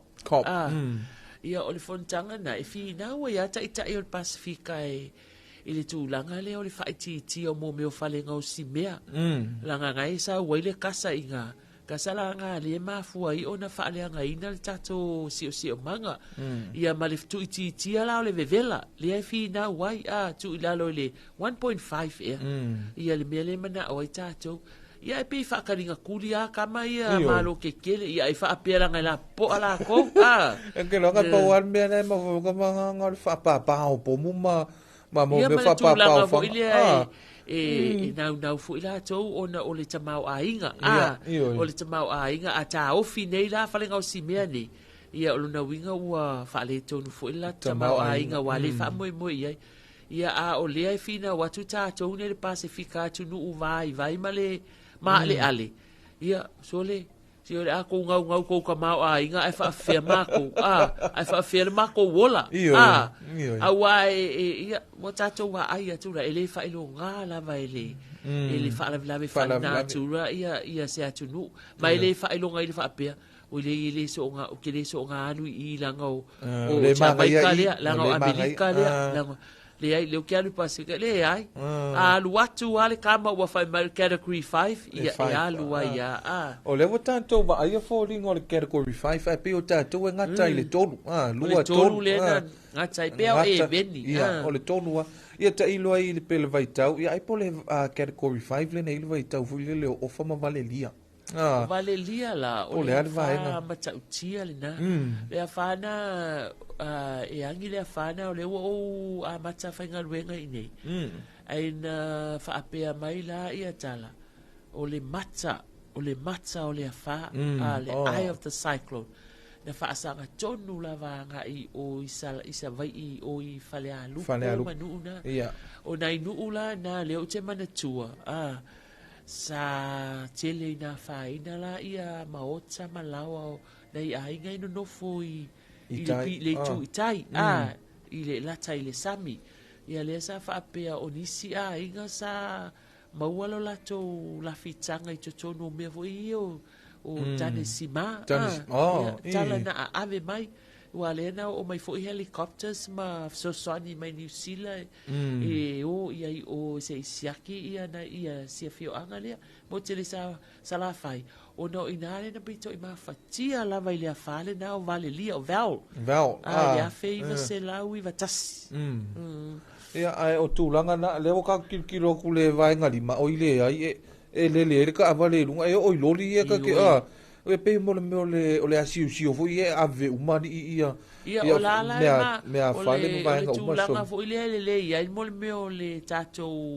ia i lungo meo ping of so ta inga te va la o sila ne ia sila ia ita ila ia mano te tele ile tu langa le wa fia i Jamaica mana tua la tuain o le nuu leo Jamaica e tasi lea nuu o lea ma sani o na awina tu ia fai fe au fo i leo le matou e kalesia e fakasa a lea leina lafo le matou taulanga fo i lea o le taulanga o nu ese tu sa o le taulanga na ia o ngai ave oi i nai nuu o nai fai fe au ia e o ngā lulu e ai i Jamaica wa fa apeo le nuu lea tasi lea nuu sa matua pongi sa fo i le mene o le fa ke visiano ia o le ala o inale a nga ia isi e o ngā lulu e ai ma o fo tu ai lo la tau soi fo e ngā lulu e inai tanto te talopea tanto te talopea nei au na nei o le tua wo fo lava le soi fua ia le tu langa le e ui na mamau ma ainga e pela ala o Jamaica e kuma ingari e pe ia e fai le lima kungu ki e le vaale le fokoa o Jamaica e mamau ia tatu te talo pe le nganga o le tu e fa pe na ona talo sia i lato au te vai atu i le afa un ka mafau le lo ka fale le ka ke ngofo i koa fa pe o longa winga a fai o fale malolo sila e ku mai oi i Jamaica la o pe o le pe o lau pe pale a be se ngai le afa lo winga fa pe ngala a fa ila sa le category 5 o le vai ngalima yo lo fa pe ngala a venga le ka wa lunga lo ka fali io lo winga susu e sa e susu e pe se lau pe po foi le su e le sipiko ya ko e kame sipiko ia o talana lo tato wa tunu e o tal no foi le nei tai au ia ona o le tūlanga i le mā losi fo i o le whaalawelawe whaale nā tura o le awhao Melissa lea ua awhia haisi atunu o Jamaica ia tātou mana tua pēr Jamaica ma lea lofa ia tātou te talo ia ma talo sia fo isi o tātou atunu ua wana iri o mai le pule sa wā a Melissa i nei ai whaatalo whaatu i le sunga ia i le whawhia ngai po le whaiwhi au mālolo man mālo ia River de Aisoli i uli ia i whalau niu ia o le sunga i le whaiwhi au ia e whaafonga mai ai tātou i le tātou porkalame i tāi au le tātou tālo whasamoa ma le whaasoa ia mālo so i fwoi lau sunga nei tāi au manato nai manuia ia le nai tū o le atunu o mafuta mai ai ia ai po le kako kalame le kau mama i le mafufau o le sunga i whawhianga me le tele o whawhita au ia ui lea ia whaatalo whantu ma whaamalo atu i lau sunga i whawhianga ma ui se sina whawhianga vai foi e tue liu mai whawau peana i o le tātou whaasoa i le nei vaenga o le tai au ia le penina tau tele mai le au whaipese le Golden Aliis whawhianga ina wa awhatonu ia le itu la e valu i le nei vaenga o le tai au.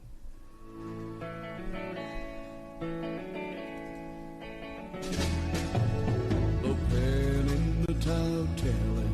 tau sia ma fa pele pe. Anga salai lo umana o fa ana daule tele o aso. Si ole o malu Você lupeu o tu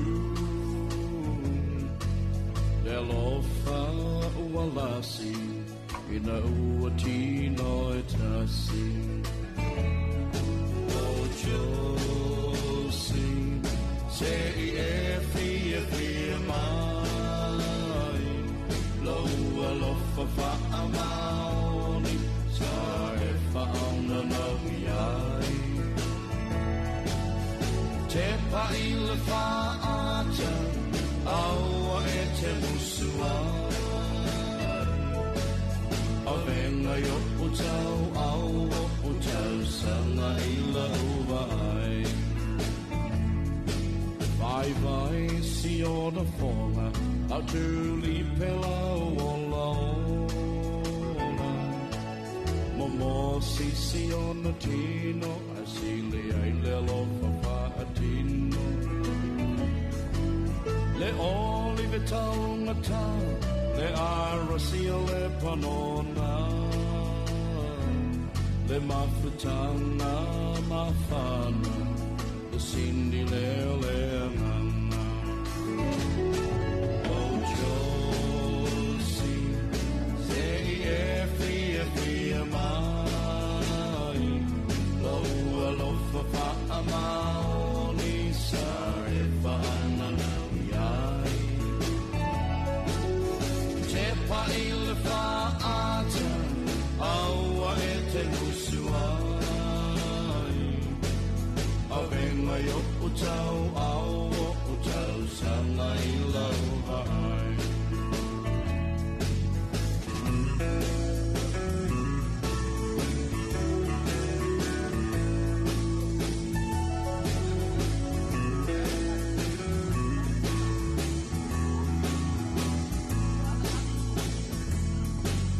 O mea fa ale tonu I tau ale mautonu. Loi mata ole alofa palu I lau fofonga. Na mona fa ali na tura ole lalolagi. Ole alavala utali pele tasi bea oe hani. O tina se e fia ma. Lo alofa fa amaoni sa e fa nanau iai. Te pa il fa ata aua e te musuai. Au venga yo utau au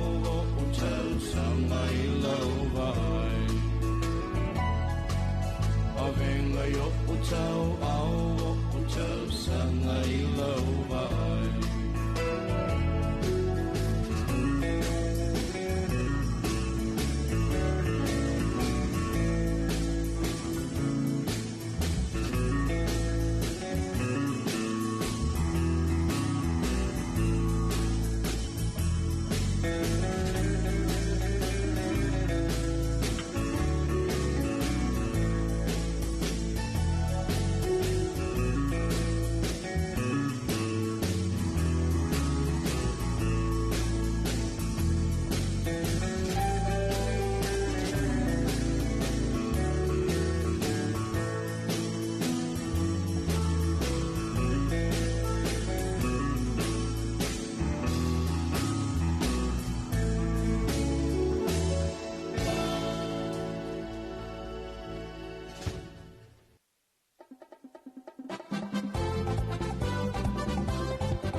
Siva mai fa a Samoa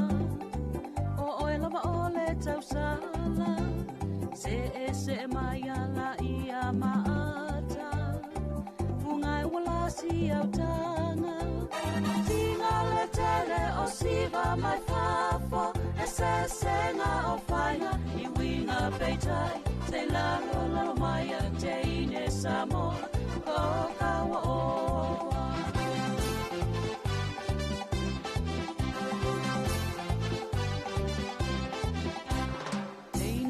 Siva awale fa vaina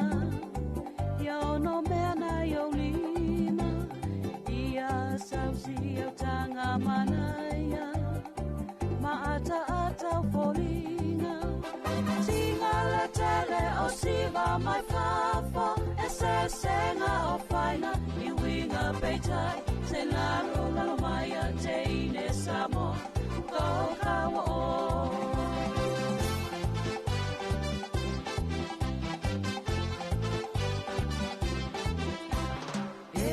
le oi lo loto Samoa I lauanga numa lo la lele e tu mawea oi uale olele Sina la tele o siva mai fafo e se sena o faina I winga betai se lalo lalo mai a te ine Samoa Kawa o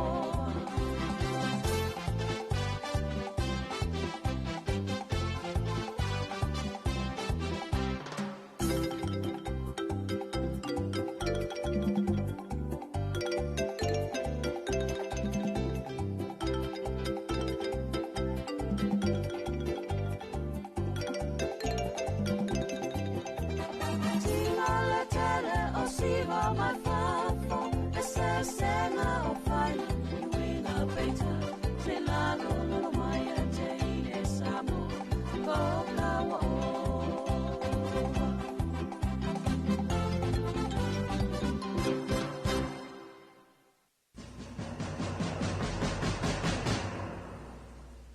Whaafafonga isi ufafonga o tātou taitai, sa taitai ia lo tātou mālo, I tausanga ua mawai atu. Whatasiai ma le au whainga luenga, o le au whaasana lau sa tautua I le 2AP, le si ufafonga o Samoa.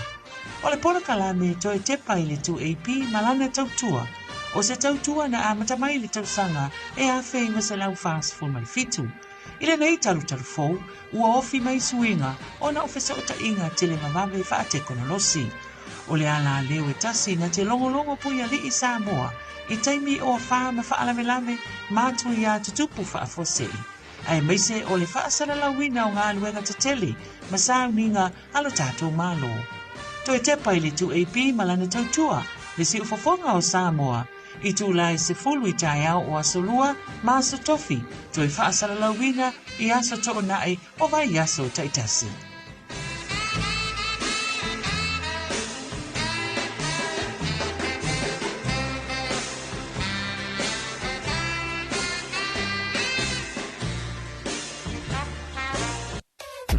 Le wala leo numero tasi Samoa. 2AP le si ufofongo Samoa. Wala au mai le vaenga le maketi. Mo sau whaala wiloa e fia whaia I se tau whaamali loto. Maua le whamama avenga. Mo oe malau bisinisi. Ua soo ai Samoa. Amerika Samoa, toke lau, male lalolangi atoa. Iana la leo a mo 5 fao. Fa mo iwa tasi tesi male tasi. Iwa lua tesi male tasi. Male tasi o fitu tesi male fa. Wala au nei loa I le telefoni. Walu wha lua ono tasi fitu. Ma whaafesili mo le vaenga o whaalau iloa. 2AP le si ufofongo Samoa. Numero tasi.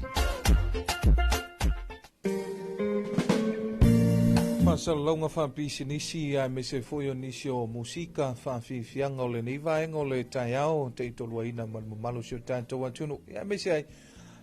o ila tō le nae poloka mai lunga le awala. Ia malo ale ono sai e ui ai nae poloka. Ia e ono sai pia. Ia wae o le teibile nei ia naua e whape so le angailoa ka ke waweala ni. Mai angailoa ka sala mua maanga ia le malulu o le kimu. Malulu o le kai au. Ioi, ia whaatalo whaatata watunu ai poloka ia o le lava o le onsa. Le wha mai tuwei no le koi inga hoi le kuspa ia le kau make tuwei le ngopo ai fo. E o mer ke minge o le kau make. Malo le onsa e neta ia o ia whaatalo whaatu fo i tamaita i o tiana. Ia ua whaatasi mai tatou po whaasoa neta ia. Mantua o le tamaita i ne o tiana mo le sila fia le tatou atunu. Ia o le o se tasi o tamaita i o lea o lo o ina i le Universite o Samoa i le papa i ngala. Ia peia o le tausanga muli nei a tiana. O le tausanga muli nei o lana mata upule ave ia o le o mata upu tau tustala ma le failana journalism ma fasala lau. Ia malo soi fuatiana nei tai au. Ia malo soi fua. Ia malo fo ile usu malo le on sai. Man nei tai au. Ia ngasolo le lava me uma. Ia se fai se tala. Se fai se tala wa le le fia nei o vai aso. Le lua le wa alu lua vai aso lo na lua fia fo lua vai aso. E fa. ia fai sau tala po le ase tūlanga o iai launga lue wa o le tūlanga le te lua awai mai ai mo me o le ngā lue wha masani wha masani ngā luenga wale la a uma le a onga su e lo le ngā luenga ia alu atu la ua maua low experience ngā maua low poto masani wha atino le ngā luenga le ase nau ta inga o ia te oe ti ana le taimi a uma lau a onga le whai nei o whea te whianga lue ai o tai lava mo le sili ia a whape mai ale whawa ia so le ngalue whaamasani i le tau ofisa a whape pe a wha un morning nei tau sanga ia o ke koe kua mai ke koe saula vai ia koe ke koe kua mai atu e ke koe saula vai ia koe su e sa wa ngofe maua wale manga ia ngaluenga le whengal venga ia ale nei la te lua vai aso le wa e le sa e o le tu singa o tatou telefon mai vai fanua ia le la wa se e mai ai alu atu si o uso la le fa vai o ale wa se e mai i le vaenga o por kalame mfasa longa o le a se vaenga o le ngaluenga e te fia iai ia wa o ia whanau ni ta inga o te mana alawa ia avea uma tangata whasalalau ia o la u yanga mai mitinga leo tina fuma i te fia nofo i o le nofo lai nofo mai tuei pe a fa pe la va ke do o lo no ta inga le na e te sau e nofo i tu o le mic ia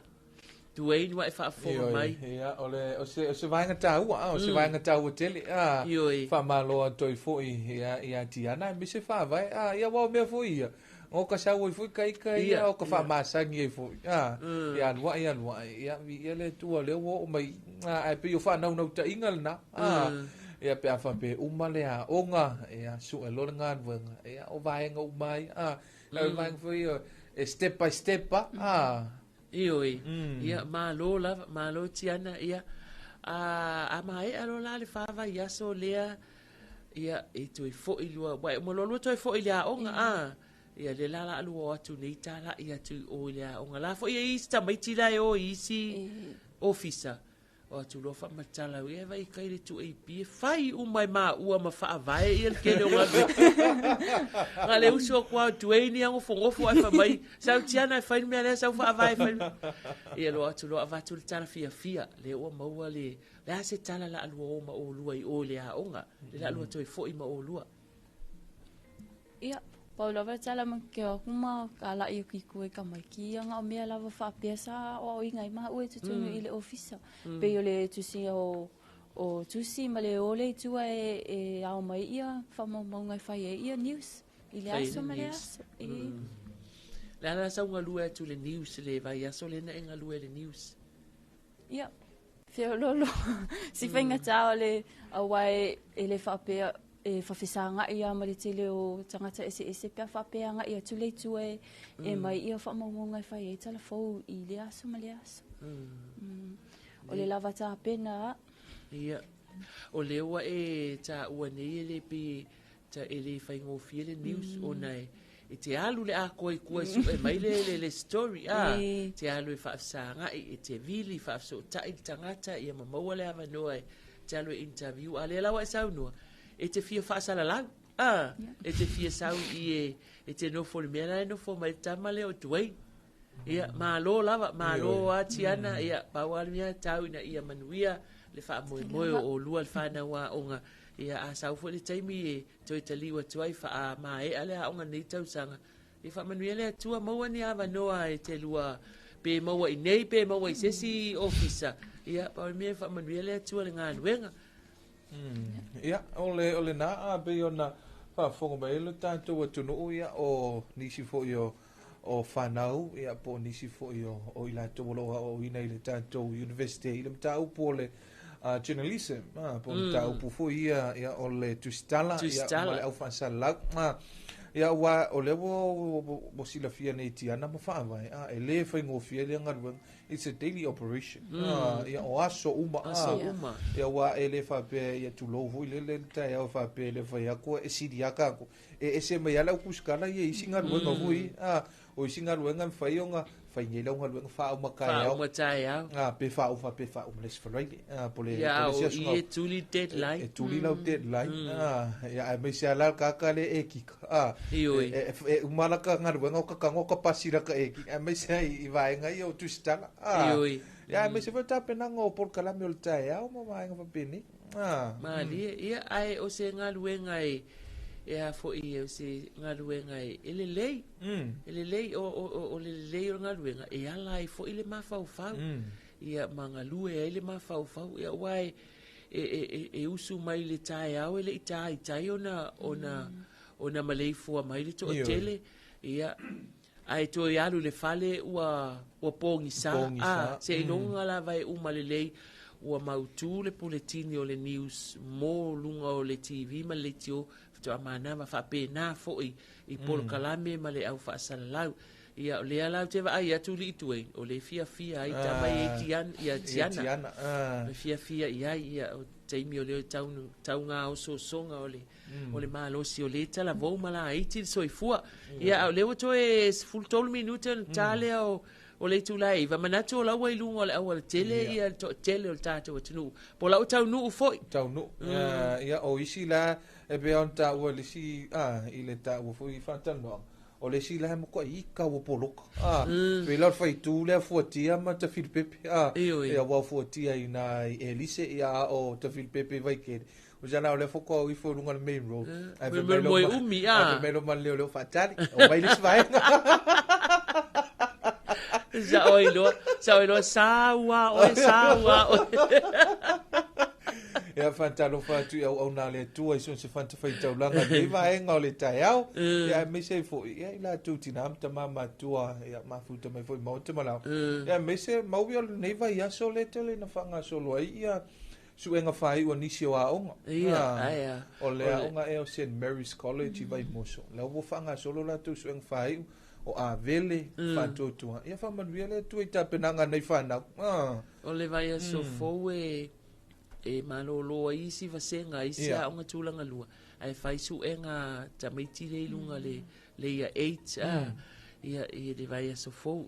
na o le taimi o suenga taimi na le la sa ilia nei pena o ngale lunch le nga usu I kaya o mama avele akwa onga le la o kai me suenga ia se I fa tali fo ila nai matua ia pole ase tali mai al fana la ase taunu unga o le nei tau sanga ia wa ela ola iki le fale li tuai kamalanga wale misi ale o male akule amole aku la wo umang fale sang wisi ku kong ayo ole fiafi ayo ofisili aku iai o umang fale loku fa ia si ilunga lima wa kokol o fa aku ia onga le tulanga lua fa si ilunga lima ka ole ase mea onga nga maua mai le aso ngile le songa le fai fai ao le ai ma se si ilunga se lima fa aku oi kofi aku ka ule ngoa valu le ulu ki e mai loi maka la kangi le fefe le la fasi fa kule ai la me la kangi e o lo ke manga se ka o mai la kom ka o pu fefe a ongangi mai ole se sa moan pe se ingilisi mai o sa mon o la le e se fai upunga kusilunga le fai a onga lau papa wale lo amase fai aku o le mai maunga fa ke lo la pe ma wa kawele ko avesco lunch oe mo mole lunga se ko la ngonga se ai mo me o ta maiti ka ba foi ku se fai o ma fore ako mo kwa o sangwisi lunch ola se tapenanga ngar ka malolo ka piki mal polo ka piangi ke lola o fai la kakala o foi nga mafi ke re me ngai mari si ke lola o tu e ma tian o ma nga ma ku lo le fi anga au ke la ku la sa fa ya o ke nge ilu ma sitting room ai akalo malo u niswa mai mai ke vai o ngale o a mea nga fai o ngi fe wang o fai lo ye fa ku ia o ma ngava mai kai au fai le loku o fe sili aku ai saule a korkan la wa o ngi fale a o ai wo maku ai fa pupu ke kele ka ringa o ko mai ka le fa lo ngonga o mea la fai a o le fe sal ku agi ya o va per vede aqui inga kusa e lancha wa perché mingi le lancha come ki ko kasi pe wo was furkala kongo sori o lanch ia foi le lancha le vai ko mara me fa se lua kala wa me fa me se kai sport ale fa si dia por al meu foi me le do o vai akulo la le fa si o kongi o kai au a sau kanga kai le se me wa ai lo me sau kwangi le la ke la kula pepe se a o le la vala o le la se ma ko o ngai fa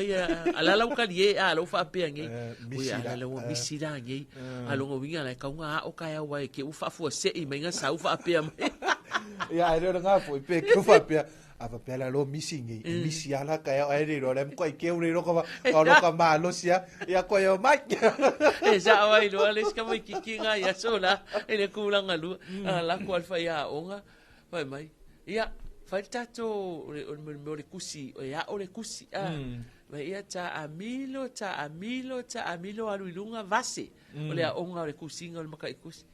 usala pauanga me le ka loko le pese le ngi nga nga mai al fala ko me fai mai ta amilo alu nunga vase